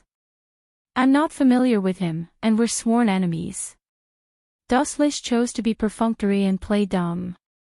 Dustless was the mastermind behind the scenes who encouraged Doflamingo to seize Dressrosa. Now, it was impossible for him to ask Doflamingo to give up the cooked duck. It would be a pity to let it fly in vain. As for the royal family of Rico, go play with the mud where it's cool. Sengoku's pupils widened when he heard this, and he looked at Dustless incredulously. He didn't expect Dustless to be so shameless. Doflamingo was not known to everyone, but Marine's high-level officials and Gorosei, 5 elder stars, knew it clearly. Opening his mouth to refute Dustless, Fleet Admiral Sengoku suddenly found that he was speechless. To catch a thief, everything must be paid attention to the real evidence. Although he was convinced that Doflamingo was Dustless's dog, there was no substantial evidence to prove it. Moreover, falsely accusing a celestial dragon is not a small crime. Even if Dustless quibbles, Sengoku can't argue. He can only stare. Gorosei, 5 elder stars, will not be bored enough to testify for him. It's obviously nonsense, but it makes people speechless. This guy is shameless. Sengoku asked himself that he had never seen such a shameless person. Although Whitebeard was barbaric and unreasonable, at least everyone could retaliate. With Dustless, this rule that everyone abides by is invalid. Only he can play at will. The most terrible thing is that he can't fight back, he can only passively take the moves. I think, looking at Sengoku, Dustless said, everything has 2 sides. Although Doflamingo's strong invasion has brought great losses to Dressrosa, there is also a positive and optimistic side. Dressrosa is the second stop to enter the New World. After entering the New World, most pirates will come to this island to resupply equipment and provisions, as well as some necessities for sea navigation. Therefore, the public security is extremely chaotic. Pirates, big and small, are constantly coming in and out. The so-called Liku royal family is just a laughingstock. They are regarded as heir by those powerful pirates. After the pirates landed on the island, they naturally began to rob. The weak people can only be slaughtered. The so-called fairy tale world is just based on humiliation. Perhaps many flamingos sitting on the King of Dressrosa will do no good, but at least pirate robbery can be effectively eliminated. No one dares to ignore the existence of Shichibukai, a super fighting force. About half an hour later, Dustless took a sip of tea and slowly finished this long paragraph. This is also, seeing that Dustless was going to talk nonsense again, Sengoku's mouth was twitching, and he was speechless by Dustless's rhetoric. In the end, he had to admit that this was an undeniable fact. Even if his heart was extremely uncomfortable, he had to admire Dustless's eloquence. It was obviously a reversal of facts, but Sengoku could not find a reason to refute Dustless's point of view. As Dustless said, it was because of the soft rule of the Liku royal family, which also led to the naivety of the local islanders. When facing pirates, they showed their weak side and were oppressed. In the face of the new King Doflamingo, of course, they dare not be presumptuous. Unlike the weak Liku royal family, Doflamingo, a bloody butcher, is the kind of person who advocates violence. He is not interested in soft prey. The more they resist, the more it arouses Doflamingo's interest. Unlike other pirates, as long as he can destroy the world, it doesn't matter what he does. Chapter 604. It's no wonder that Sengoku couldn't refute it. In this world, there are only two kinds of people, either they are exploited or they exploit others. It's as simple as that. Seeing that Dustless didn't let go, Sengoku knew that the plan to prevent Doflamingo from becoming the King of Dressrosa had failed. The plan he had been brewing for several days went bankrupt because of Dustless's insistence. As one of the 7 warlords of the sea, he has to cooperate with Marine's combat staff. Just arrange Marine personnel near Dressrosa. Fleet Admiral Sengoku took a step back with hope on his face. But he was destined to be disappointed this time. Why is Dustless so troublesome to hide from Marine and the world government? He needs a quiet environment to create a peerless weapon like Pluton. Dustless can never agree with Sengoku. I'm a Marine, he's a pirate. If you think Doflamingo will agree, you can ask him. Sengoku, time flies, and in a blink of an eye, several days passed. Dustless's big ship sailed rapidly on the sea, setting off huge ripples that extended rapidly, and the water ripples swallowed the surrounding sea. On the deck, Dustless leisurely basked in the sun and enjoyed his afternoon tea. Sengoku, that old guy wants to keep me as a laborer, no way. Dustless proudly picked up the fruit in the delicate plate and stuffed it into his mouth. After hearing what Garp had done, Sengoku wanted to keep him in the Marine headquarters. In case Dustless came, this initiator would be an excellent fighting force. However, to his disappointment, the Whitebeard pirates not only did not move, but they also left and returned to the island where they were originally stationed in the New World, as if nothing had happened. Sengoku's view of Whitebeard has also changed. In his impression, the big thief who couldn't rub sand in his eyes and would seek revenge for the slightest flaw was temporarily as well behaved as a sheep. His sharp teeth and claws that could tear together were all restrained. Rumble. The den mushy on the table suddenly rang, and it was Hawkeye who called. Has the dark fruit been taken back? Before Hawkeye could speak, Dustless asked first. Hawkeye shook his head. I was a step too late. When I arrived at the scene, only the skin of the devil fruit was left. The fruit in his mouth was sprayed out. Wu Chen was stunned for a while. When did Hawkeye become so humorous? After thinking of the person who ate the dark fruit, a chill flashed in his eyes. He asked calmly, Don't worry, we just have to kill that person. But then again, Baigu Mamu is willing to give the dark fruit to someone else. Who is it that she likes? The dark fruit was not something that could be found on the streets.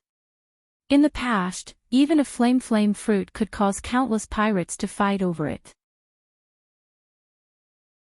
It went without saying that the dark fruit, which was dozens of times more precious than it, would cause a huge commotion.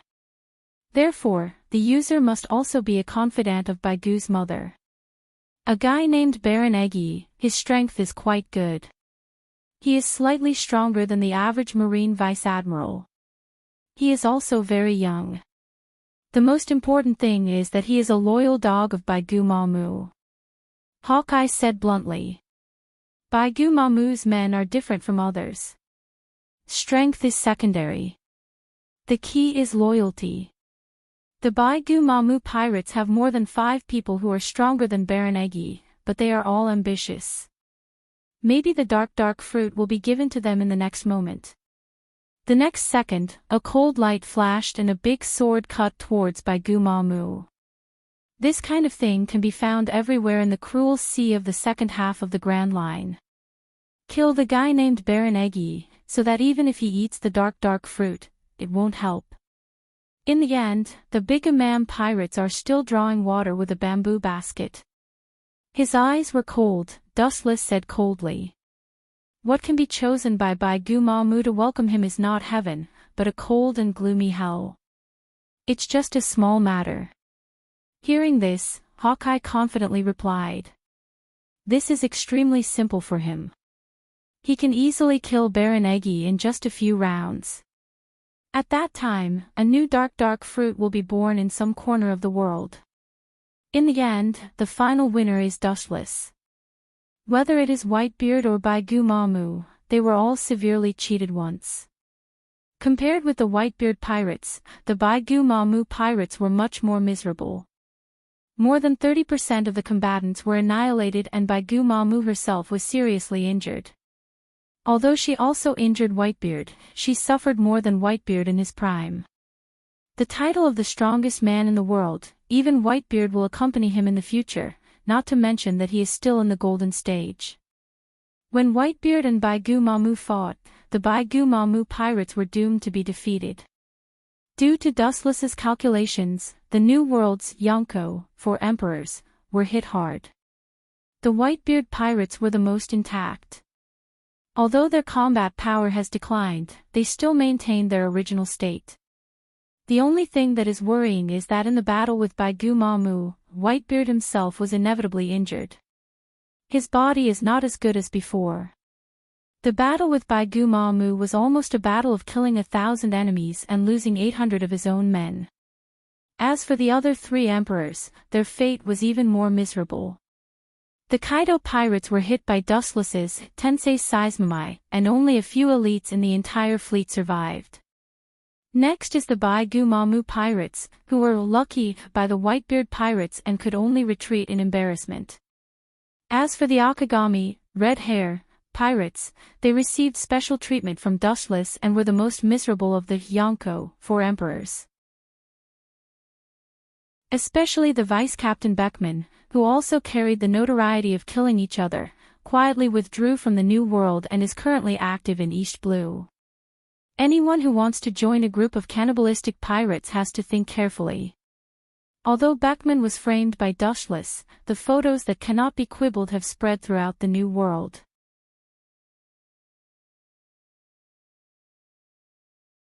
Chapter 605. A few days later, under the connivance of Dustless and the indifference of the Marines, there was no doubt that Doflamingo easily seized the position of the king of Dressrosa and regained the throne that belonged to the Don Quixote family hundreds of years ago. The incident also came to an end. Caesar also secretly lurked in Dressrosa from the island of the New World. A large number of materials collected before to build Pluton were also transported to Dressrosa through various secret channels. After removing the birdcage, Dressrosa was already in ruins.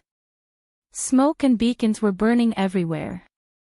The usually clean streets were covered with blood stains and corpses were piled up like a mountain. It was like purgatory on earth, disgusting and nauseating. In addition, Dressrosa also had countless toys for free. Although the scene was extremely bloody and depressing, the indigenous people living in Dressrosa all regarded Doflamingo as a god and their eyes were full of respect. Just as Dustless told him about the plan, Doflamingo used the ability of the string fruit to control King Riku and the Riku royal family subordinates. They waved their blades and slaughtered the islanders. Doflamingo, who was used to being a villain, finally appeared in a righteous way to save the civilians who had sunk into the fire and water, gorgeously transformed into a savior.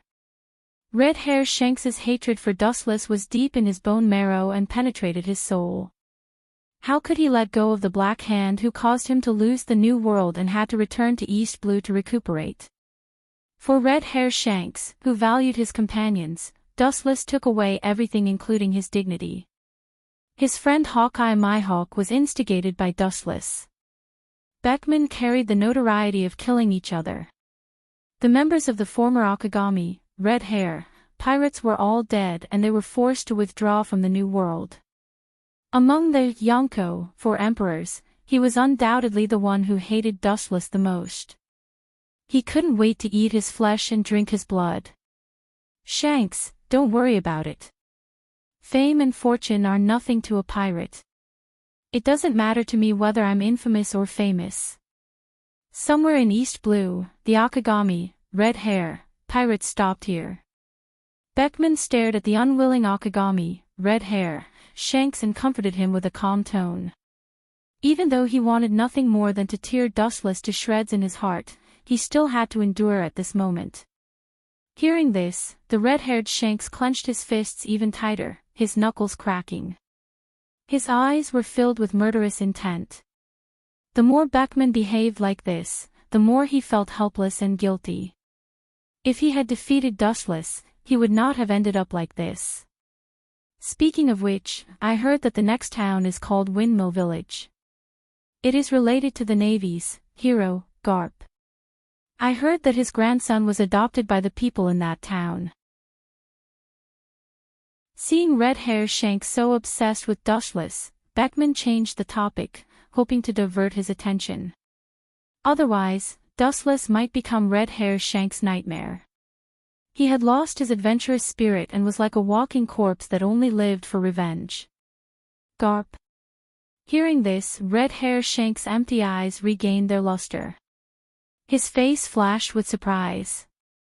In the Marine, he and Garp barely had some friendship. Unfortunately, due to the different positions of the two sides, they abandoned their prejudices against each other and may become drinking buddies. You mean Garp's grandson was adopted? Red Hair Shanks' eyes flashed and his gloomy expression disappeared. Beckman nodded slightly and immediately his face was strange. Garp's grandson was called Monkey D. Luffy, but the kid didn't seem to know who his grandfather was and always mixed with bandits.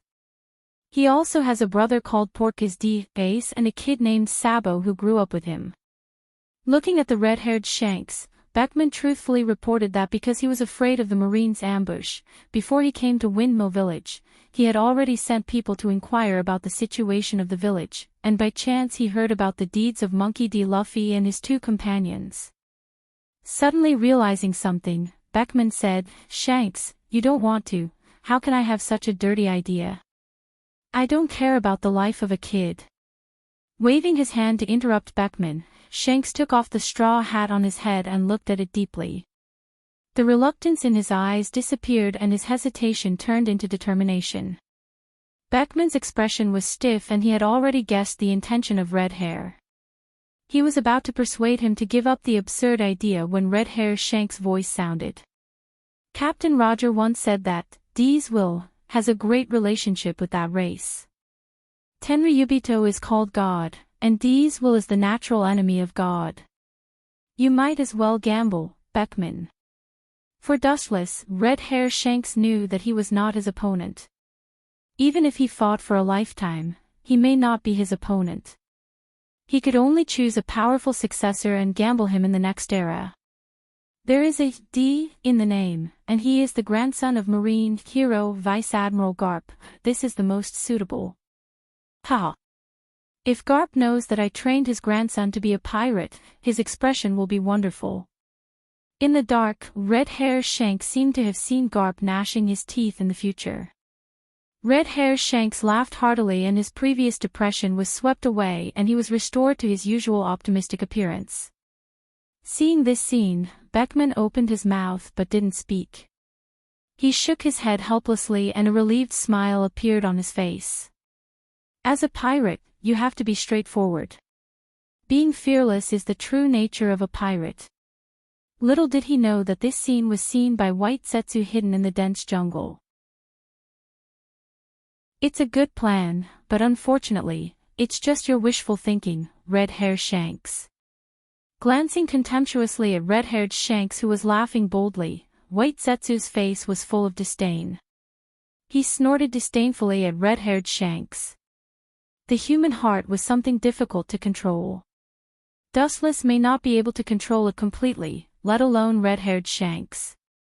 Hard work and perseverance were praiseworthy, but there were some people that even Cheong-chi would never be able to surpass in his entire life. This huge gap was not something that could be easily bridged, especially when he was counting on a little brat.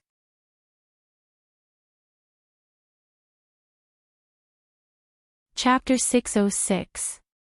It was no wonder that White Setsu was so disdainful of red hair. That straw hat had an extraordinary meaning. It had already become a spiritual symbol. Red Hair Shanks suddenly used it as a wager, hoping to defeat Dustless in the next era. It was simply a fantasy. It is undeniable that the will of the last D may really be able to defeat the celestial dragons, but Dustless belongs to this category alone. Red Hair Shanks' ridiculous bet is meaningless. But this guy is really shameless. He actually chose Garp's grandson. I'm afraid that the guy will be furious when he finds out that his most valued grandson went to become a pirate. White Jew frowned and had a deeper understanding of the shamelessness of the red-haired Shanks. This is deliberately provoking the relationship between them. White Setsu couldn't help but look at Red Hair Shanks. This guy clearly knows that Luffy is Garp's grandson, but he deliberately does this. There are very few people with the will of D in their name, but they are not rare. In the New World, people with D in their name can occasionally be heard making waves. Whiz, whiz, while he was deep in thought, two black shadows whizzed over. White Setsu was stunned. Seeing the shadows coming from afar, he hurriedly dove down, but it was too late. His arms were already clamped down by a powerful hand. You should be helping that guy collect information. No wonder he can predict the future every time. A guy like you is really a master of collecting information. A dull whisper sounded in White Setsu's ears. Looking up, it was Red Hair Shanks and his deputy captain Ben Beckman. Both of their hands grabbed White Setsu's arms at the same time and subdued him. Damn, I was careless. His eyes stayed on the two and White Setsu scolded. Thanks to Dustless, Red Hair Shanks is now in a very awkward situation, but he is also one of the Yonko, 4 emperors. The 3 colors of Haki, Armament Haki, Haoshiku, Tenbin-shoku, have reached the peak and his strength should not be underestimated. Spit out the information you have inquired in the past and I will let you live. Looking down at White Setsu without emotion, Beckman said coldly. Hearing this, White Setsu sneered again and again, and his eyes were replaced by sarcasm. Spit out information. Wishful thinking. He was created by Dustless. How could he betray him? In addition, according to the hatred of the Akagami, red hair, pirates for Dustless, even if they reveal information, they will be killed. You two are just dabblers, yet you want to defeat Master Dustless. You're Red Hair Shanks, one of the 4 emperors. I think you're more like a child who hasn't woken up yet. White Zu, who was determined not to speak, mocked them. Since they were going to die anyway, he might as well take the opportunity to mock them and collect some interest. Red-haired Shanks's eyebrows immediately turned gloomy. In the past, when he was ridiculed like this, or if it was someone else who ridiculed him, he would just laugh it off. But this time, the target was Dustless. He couldn't let go of the grudge with a smile. It was impossible for him to treat the death of his beloved crew member as air. That is to say, you heard what we just talked about? Beckman asked coldly with his eyes narrowed. At the same time, he had already sentenced White Zoo to death in his heart. He also hated Dustless very much, but as a vice captain, everything must be solved rationally. If he relied on emotion alone, it was not impossible for red-haired Shanks to disappear long ago. Yes. Looking at Beckman's eyes, White Zoo admitted frankly. These two people both hated Dustless to the bone. Most likely, even in their dreams, they wished that they could dismember him into 10,000 pieces to vent their anger. When they were captured, White Jew was already prepared to be killed. The will of D is the natural enemy of God. Maybe, people with D in their names may be able to overthrow the world in the future. This is not denied by White Zoo. There are countless idiots in the celestial dragons. On the other hand, the people with D in their names are almost all dragons and phoenixes among men. I'm sorry, but my master is not in this category. You want to defeat him with D's nonsense fairy tale. It's just wishful thinking. It's ridiculous to use this to cover up your inner helplessness. White Zoo loudly ridiculed, and the end result is just death. It's not a big deal. What evidence do you have to say that guy is special?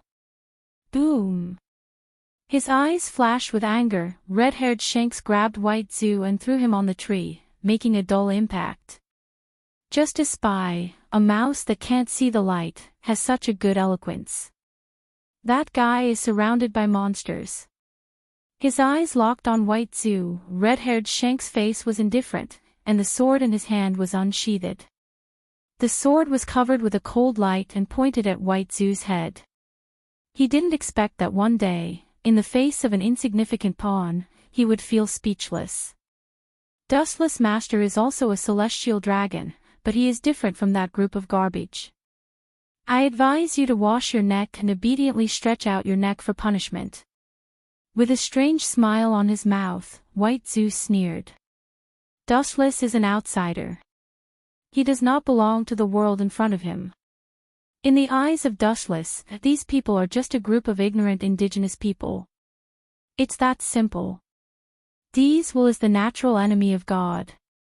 As a visitor from another world, Dustless is naturally not in this category. The ridiculous idea of relying on D's will to defeat the celestial dragon is just a strange strategy produced by red-haired Shanks out of powerlessness. Poochie.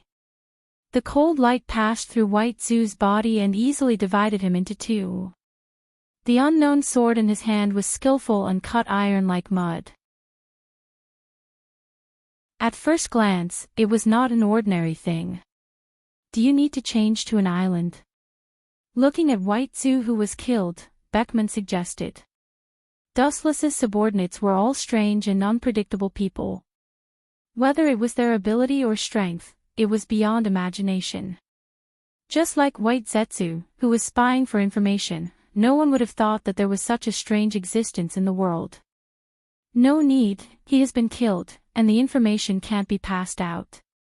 Looking at White Zoo's body, red-haired Shanks turned and left indifferently. He had made up his mind to lead Luffy to the path of pirates, and it was impossible for him to leave Windmill Town in a short time. Hey! It seems that I am too proud. About half an hour later, White Zoo emerged from the ground.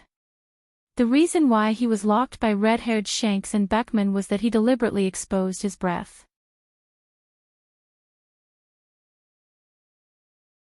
Chapter 607. Mariewa. Compared to the red-haired Shanks, Dustless in the spacious luxury villa was like a god. Hancock rubbed her legs and from time to time, she passed 2 sparkling grapes to Dustless's mouth. The days were extremely comfortable. After a while, Dustless seemed to be aware of something special. His lazy eyes opened, and his dazed eyes became clear. He still had to distinguish between business and private matters. Young master, you, Hancock saw this scene and was slightly stunned. When she was about to withdraw, Dustless's lazy whisper sounded in her ears. It's okay, continue. Hancock nodded gently, and then obediently rubbed Dustless's legs. About a few minutes later, White Setsu emerged from the ground. Hancock was already used to this scene. White Setsu always appeared in such a mysterious way. She was used to it. Dustless's people were so mysterious. About the time it took to burn a stick of incense, White Setsu told Dustless all the moves of the red-haired Shanks. That brat's way of doing things is really vicious. Only he could think of such a vicious strategy of killing his grandson. Has he been forced to such a state? It's really hard on him, but this is not enough. Wu Qin said expressionlessly. His tone was calm. He had already expected this. A pirate is a pirate, and ruthless is their portrayal. Red Hair Shanks is actually a butcher whose hands are stained with blood. In his career as a pirate, he has defeated many pirate groups. It is because of those pirate groups that he has today's sky-high bounty and the status of a hero. Don't think that a pirate is so kind. When they are forced into a desperate situation, they will often show the darkest and coldest side of their heart. Monchi D. Luffy, the grandson of Hero, Garp. Picking up the red liquid on the table, Dustless's face swept with a playful smile, and then he drank it. There was still some red blood stains on the corner of his mouth. Do you want to kill him now? White Setsu said coldly. The so-called him is naturally Garp's grandson, Monchi D. Luffy. Hearing this, Wu Qin just glanced at Baizu faintly and then shook his head resolutely. He was just a little kid. The effect he could play was negligible. There was no need to worry about him. The greater the hope, the greater the disappointment. Let red-haired Shanks be defeated by the cruel reality. As for the so-called D's will, the legend of God's natural enemy. Although he wanted to suppress the ridicule in his heart, he couldn't control it. The corners of Wu Chen's mouth curled up as he sneered. There were countless legends in the world, but the probability of them turning into reality was 0. But that kid thinks he can be safe if he escapes to East Blue. Dustless's face was cold, and the goblet in his hand instantly shattered. A flawless vicious plan suddenly formed. Even if red-haired Shanks escapes to East Blue, Dustless will tear off his arm. Waving his hand, White Setsu came over and listened carefully to Dustless's plan. After a moment of silence, White Setsu's face was strange, and he looked at Dustless with suspicion. Unlike before, instead of saying that it was a detailed plan, it was better to say that he took advantage of the opportunity. What made White Setsu speechless and unacceptable was that this time, the object of the use was a group of bandits. The dike of 1,000 miles collapses because of an ant's nest. The more unexpected the small character, the more likely it is to play a huge destructive role. Even if the enemy is a passerby, sometimes you need to be 120% alert. Seeing White Setsu's suspicious eyes, Dustless explained. There were so many examples like this that they could be counted as the grains of sand in the Ganges. In the future, Whitebeard and red-haired Shanks fell because of this. At the beginning, Z was the same. Because he thought that Dustless was a celestial dragon, which was synonymous with idiot, he saved Fisher Tiger from the fishman race. As a result, he was beaten by Dustless. Seeing Dustless's insistence, White Setsu didn't dare to say more. After all, it was Dustless who created him. He gently nodded and chose to obey Dustless's order. Then he sank into the depths of the ground and his aura disappeared. Just like what Dustless said, the more easily overlooked a minor character would be, the more unparalleled and unimaginable the destructive force they would display. Master, why don't you just kill red-haired Shanks? Blinking her watery eyes, Hancock asked puzzledly. Her enchanting little face was filled with curiosity. Her clean and delicate facial features revealed her dimples that caused people to daydream. Combined with her fresh and refined temperament, it made people unable to extricate themselves from her. She was more dangerous than a deadly poison. If the toy is dead, what fun is there in life? No matter what, he won't be able to escape the curse of fate. Since he's so fond of playing the savior game, I'll play with him to my heart's content. Dustless glanced at Hancock, his eyes clear, and said, "People like me hate people who think too highly of themselves. They can't face their own status. They always think that they are special and can do anything. I really don't know where he got this confidence from." Funny. At the beginning, Dustless didn't mean to fight against red-haired Shanks, but this kid repeatedly jumped out to destroy his plan. Especially the red-haired guy. Dustless was extremely tired of him. He always thought that God had arranged for him to be the savior of the world. He was omnipotent and could do everything easily. However, Wu Qin had changed his fate and changed his identity as the savior of the world. He had changed his identity as the savior of the world into the role of a clown. Master is also bad enough. Hancock sighed. She didn't know whether to laugh or cry. This was the consequence of offending Dustless. He thought that death was the end of it, but in reality, he was gravely mistaken. He could neither live nor die. Only when the other party's spirit had collapsed would Dustless send him to heaven and throw himself into the embrace of God.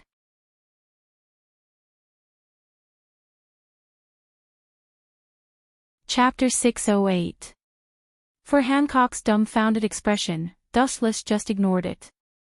Perhaps for Hancock, Dustless's ideas are too extreme and impersonal. Dustless never cares about what others think. Counting the world in front of him, Dustless, who has lived 3 lives, understands the truth of human nature better than Hancock. If you don't bully others, it doesn't mean that others won't bully you. Although Dustless is only 17 or 18 years old on the surface, Dustless, who has lived 3 lives, understands this truth better than anyone. The so-called dignity, in the final analysis, is fought with fists. Seeing Hancock's puzzled face, Dustless was too lazy to explain. After all, she has too little experience and doesn't understand the real indifference of human nature. Without his complicated life experience, it is difficult for Hancock to understand Dustless's pain. There are almost no people who can empathize with him. Master is right, but we can't be soft-hearted to the enemy. After a while, Hancock's face was firm and determined. In an instant, Hancock suddenly understood the meaning of Dustless. "It's good that you can understand." Dustless chuckled. She closed her eyes comfortably and hummed happily. Over time, Hancock's massage skills improved by leaps and bounds, and she grasped it just right. The whole person was like floating in the clouds, and the nerves that were usually tense were relaxed and extraordinarily comfortable. Hancock's next sentence made Dustless helpless. "If I had strong strength at the beginning, I wouldn't have been humiliated and captured by Mariehua." Hancock clenched her teeth and said indignantly. Dustless rolled his eyes when he heard the words, and these words were directed at him. He shook his head and didn't care about it. He also knew that Hancock's mistake was unintentional. It was true that if Hancock had strong strength at the beginning, she wouldn't have been kidnapped to Mariehua and become Dustless's slave. After following Dustless for a while, Hancock gradually realized the cruelty of reality. In this world, being weak is a sin, and the sky in the future is left to those who are prepared. Time passed quickly, and a few hours slipped away quietly between the fingers. It was almost evening, and the sunset on the horizon covered the entire Mariehua, and the earth was covered with a layer of golden and fiery red morning glow, which was beautiful. Of course, ignoring the miserable screams, Mariehua's golden color is even more beautiful. Following Dustless, Hancock's pretty face was pale, and her beautiful eyes looked at the villas behind her with fear, and then looked at Dustless who was walking leisurely in front of her. She took a deep breath and patted her chest. If she hadn't met Dustless, Hancock might have been the same as those slaves now. She would have been bullied and oppressed by the celestial dragons every day and night, suffering all kinds of inhumane treatment until she was tortured to death. Thinking about it made her feel scared. Her eyes couldn't help but look at the other side of Mariewa, where the Gorosei, 5 elder stars, and the office of the world government are sacred and inviolable. People who pass by from time to time will show indescribable decency. Do you think it's very contradictory? Wu Chen's deep eyes fell on Hancock's face as he asked calmly. Hancock nodded in fear and then fell silent. Mariewa is indeed so contradictory. On one side is the office of the Gorosei, 5 elder stars, and many departments of the world government, sacred and righteous, while on the other side is the residence of the celestial dragons. They live in the old era and are extremely evil. Torturing slaves and other shameful things are as simple as eating and drinking here. In fact, Mariewa is the epitome of the world, and it is also deformed. Dustless whispered softly, and in fact, the whole world works like this, not only Mariewa. No one can change everything. Let's go. Looking at Hancock's pale face, Dustless turned and left, and an unexpected figure suddenly entered his eyes. That guy, isn't that Borsellino, Kizaru? On the dock, Borsellino in a yellow striped suit came into sight, and Dustless said unexpectedly. Hesitating, Dustless walked over, and Hancock followed.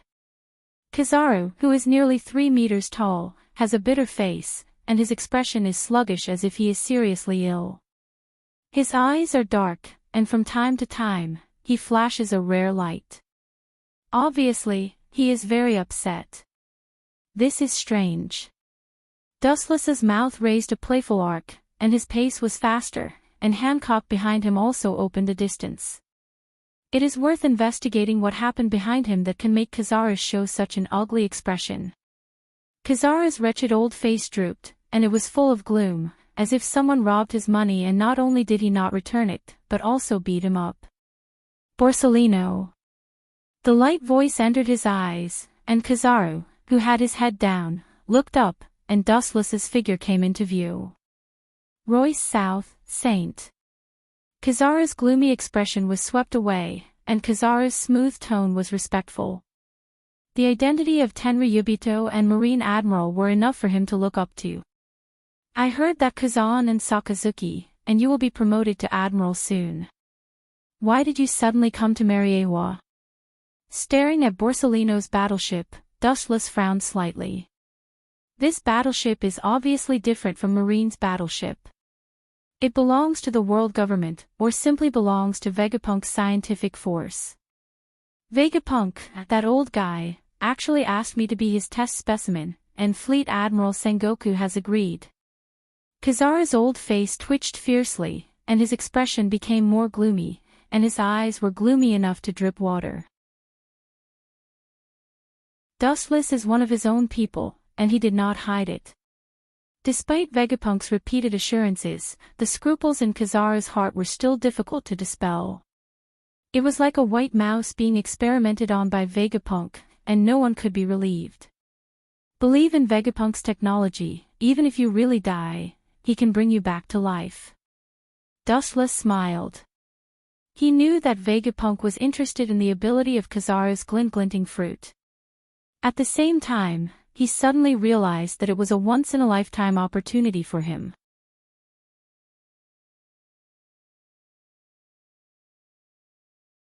Chapter 609.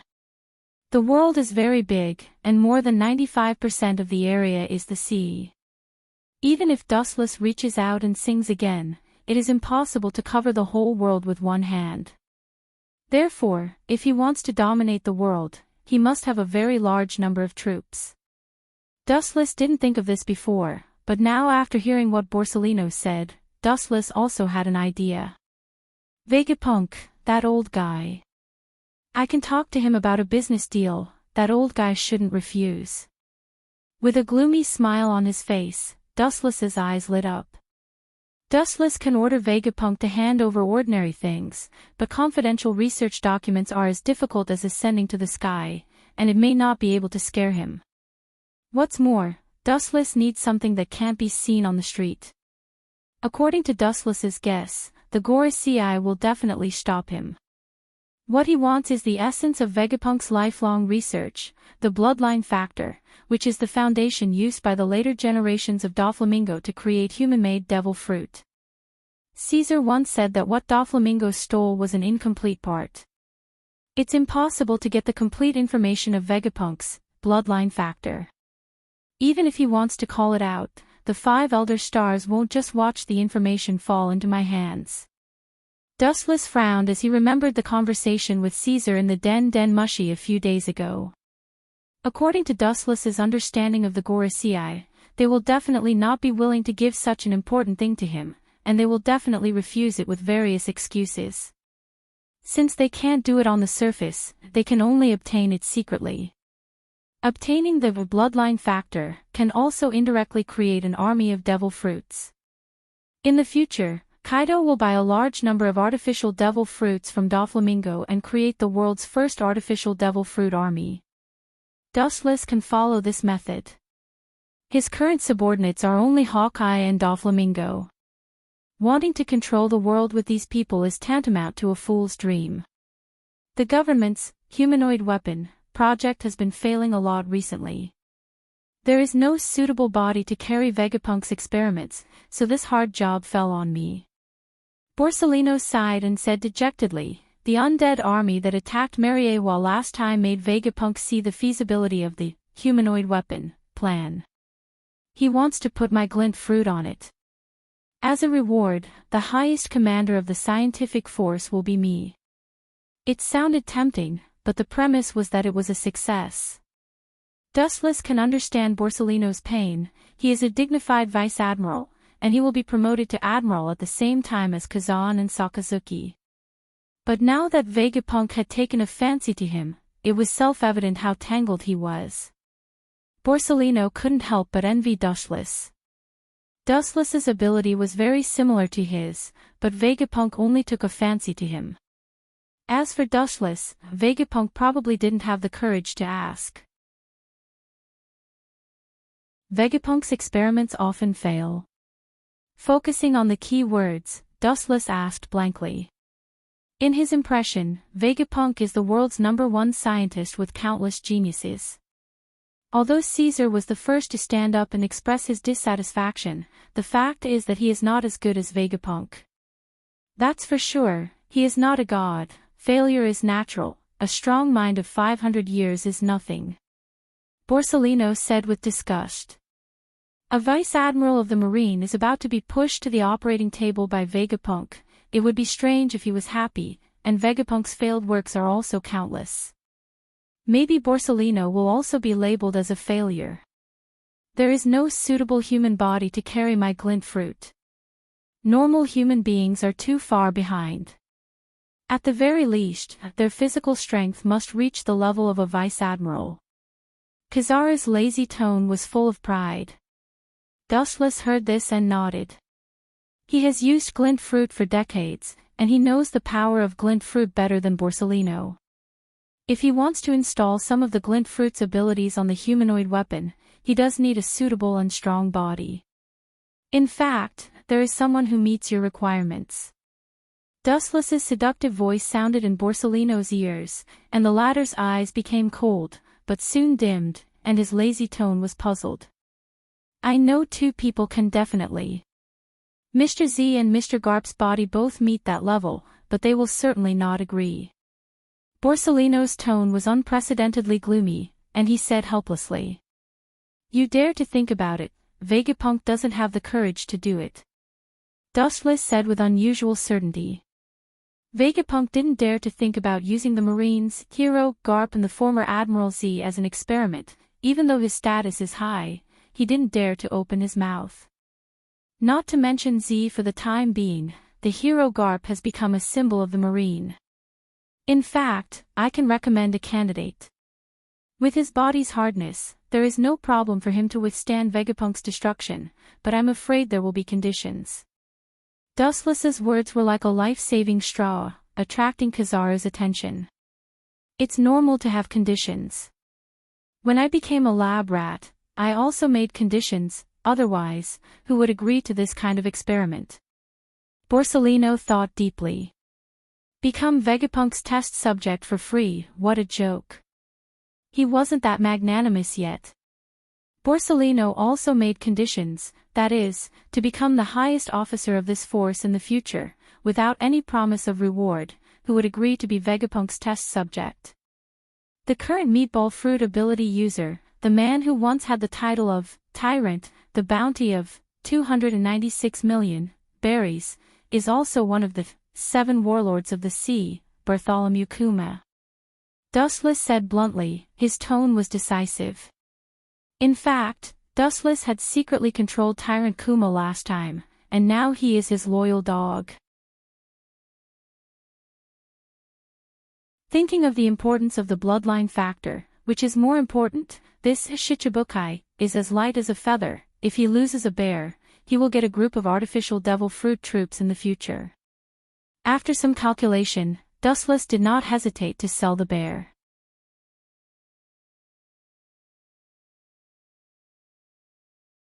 Chapter 610. The reason why Bartholomew Kumagotchi controlled him was entirely because this kid was looking for trouble. Now that he replaced Kumagotchi with the results of the bloodline factor, Dustless felt that it was quite cost-effective. Anyway, this Kumagotchi can't play any role, so it's better to use the waste. Make the best use of people, make the best use of things, and squeeze out your last value. This is also the necessary price to pay for attacking me. Dustless's face was as usual, and he didn't feel guilty. Being able to let Kumagotchi live until now is already a virtue of God. Bartholomew Kumagotchi. He can indeed take on this task. Borsellino's eyes were shining, and he sighed that this person was feasible. Before he joined the 7 warlords of the sea, Marine had a headache with Bartholomew Kumagotchi. Unlike other pirates, Kumagotchi has the name Tyrant and is extremely hostile to Marine. His nickname is from slaughtering Marines. Kumagotchi's abnormal physical defense is vivid in Borsellino's mind. His strange ability can bounce off all physical damage, and even human fatigue can be easily bounced off. He is definitely the most suitable experimental body to carry some of the abilities of the glinting fruit. As for his conditions, Borsellino whispered, and his wretched old face became normal. If Kumagotchi really chooses to be the experimental body of the world government's human weapon, then the conditions can be described as a lion's mouth, beyond imagination. The reason why you became an admiral should be inextricably linked to this experiment, Borsellino. While pondering, Dustless's wise whisper sounded in his ears. Borsellino was stunned, looked at his eyes, and then slowly nodded. It's a recognition of Dustless's words. The reason why he can reach the sky in one step is indeed related to this experiment. What is an admiral? It means that in the entire marine, from now on, only under the fleet admiral, above tens of thousands of people, not only needs the strength of an admiral, but also merits. The criteria for becoming an admiral can be roughly divided into 3. The most important is strength, followed by seniority, and in addition, there are personal merits. The 3 are indispensable. To put it simply, to become a great general, one still needs to have battle achievements. To become a great general, one must have achievements that can block the mouths of the people in the world. Only by becoming Vegapunk's test subject can Borsellino have a meteoric rise. This guy is very cunning. Even if Vegapunk's transformation fails, the tyrant bear will be the one to suffer, and he can stay out of it. Rubbing his head awkwardly, Borsellino said helplessly, Louis South, Saint, is really wise and frightening. He guessed my thoughts. As Dustless said, he did have such an idea. Even if it failed, it would only be Xiong who was going to undergo the physical transformation. If it failed, Borsellino would not be implicated. If Xiong did not join in, he might be the one who was going to undergo the physical transformation. No wonder he would make so many excuses. Maybe in the future, there will for Borsellino number 1. Borsellino number 2. He shuddered uncontrollably when he thought about it. Even if Vegapunk fails in the end, the Marine or the world government will not blame Vegapunk. Now Borsalino is just an insignificant vice admiral. Although he is dozens of times stronger than the average vice admiral, he is still far worse than Vegapunk. The world government and the Marine will still operate without Borsalino, and without Vegapunk and his inventions, they will fall into an unprecedented disadvantage. Now if Tyrant Kumagatsu joins, it will naturally be the best of both worlds. But will that guy really join the humanoid weapon experiment? It doesn't look like it. Thinking of Kumagatsu's hatred towards the Marine, Borsalino asked suspiciously. He is the one who hates the Marine the most among the Shichibukai. Dustless glanced at Borsalino and replied, "You have to understand that Kumagatsu is now one of the Shichibukai. In a way, he has already compromised. If he hates the Marine, he will not join the Shichibukai, and he will not shamelessly serve the Marine. You can ask him yourself." Leaving a light sentence, Dustless disappeared into the sky, and his breath disappeared without a trace. Hancock, who followed, saw Dustless leave and also left. This guy. I used to hear that his fruit ability is similar to mine, but I thought it was just a rumor. Now it seems that some of his abilities are very similar to the Glint fruit, and his ability to use it is much stronger than mine. Borsalino looked serious and exclaimed in his heart. There are legends about Dustless's fruit ability among the Marines' higher-ups. Most of the statements are consistent with Borsalino's Glint fruit ability. He thought it was fabricated, but today, not only is it true, Dustless's control of the Glint fruit is completely beyond his understanding. Do I need to ask him to teach me 2 moves? Forget it, he is not free, and I am not free. With a sigh, Borsalino didn't think much about it and quickly turned back to contact Kumagatsu of the Shichibukai. After all, it is a good thing to have a scapegoat. The night sky was particularly quiet and peaceful. Borsalino quickly contacted Kumagatsu, thinking that he would refuse his conditions on the spot. He didn't expect him to agree to participate in the experiment. And the condition is Vegapunk's secret research data, the bloodline factor. The bloodline factor is beyond the limits of Borsalino's rights. After some contemplation, for the sake of his life, he can only go to Vegapunk, the mad scientist. Hearing that Bartholomew Kumagatsu of the Shichibukai, Vegapunk agreed even more strangely and didn't even mention the word no.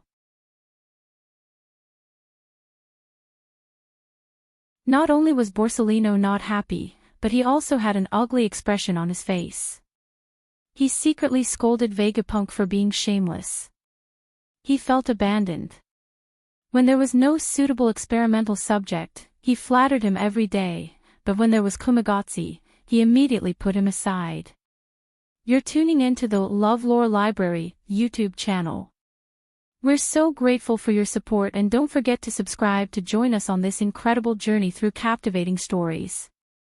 Your generosity through donations truly makes a world of difference, as it's the primary source of revenue that allows me to expand and enhance this channel for you. Thank you from the bottom of my heart for being a part of this adventure.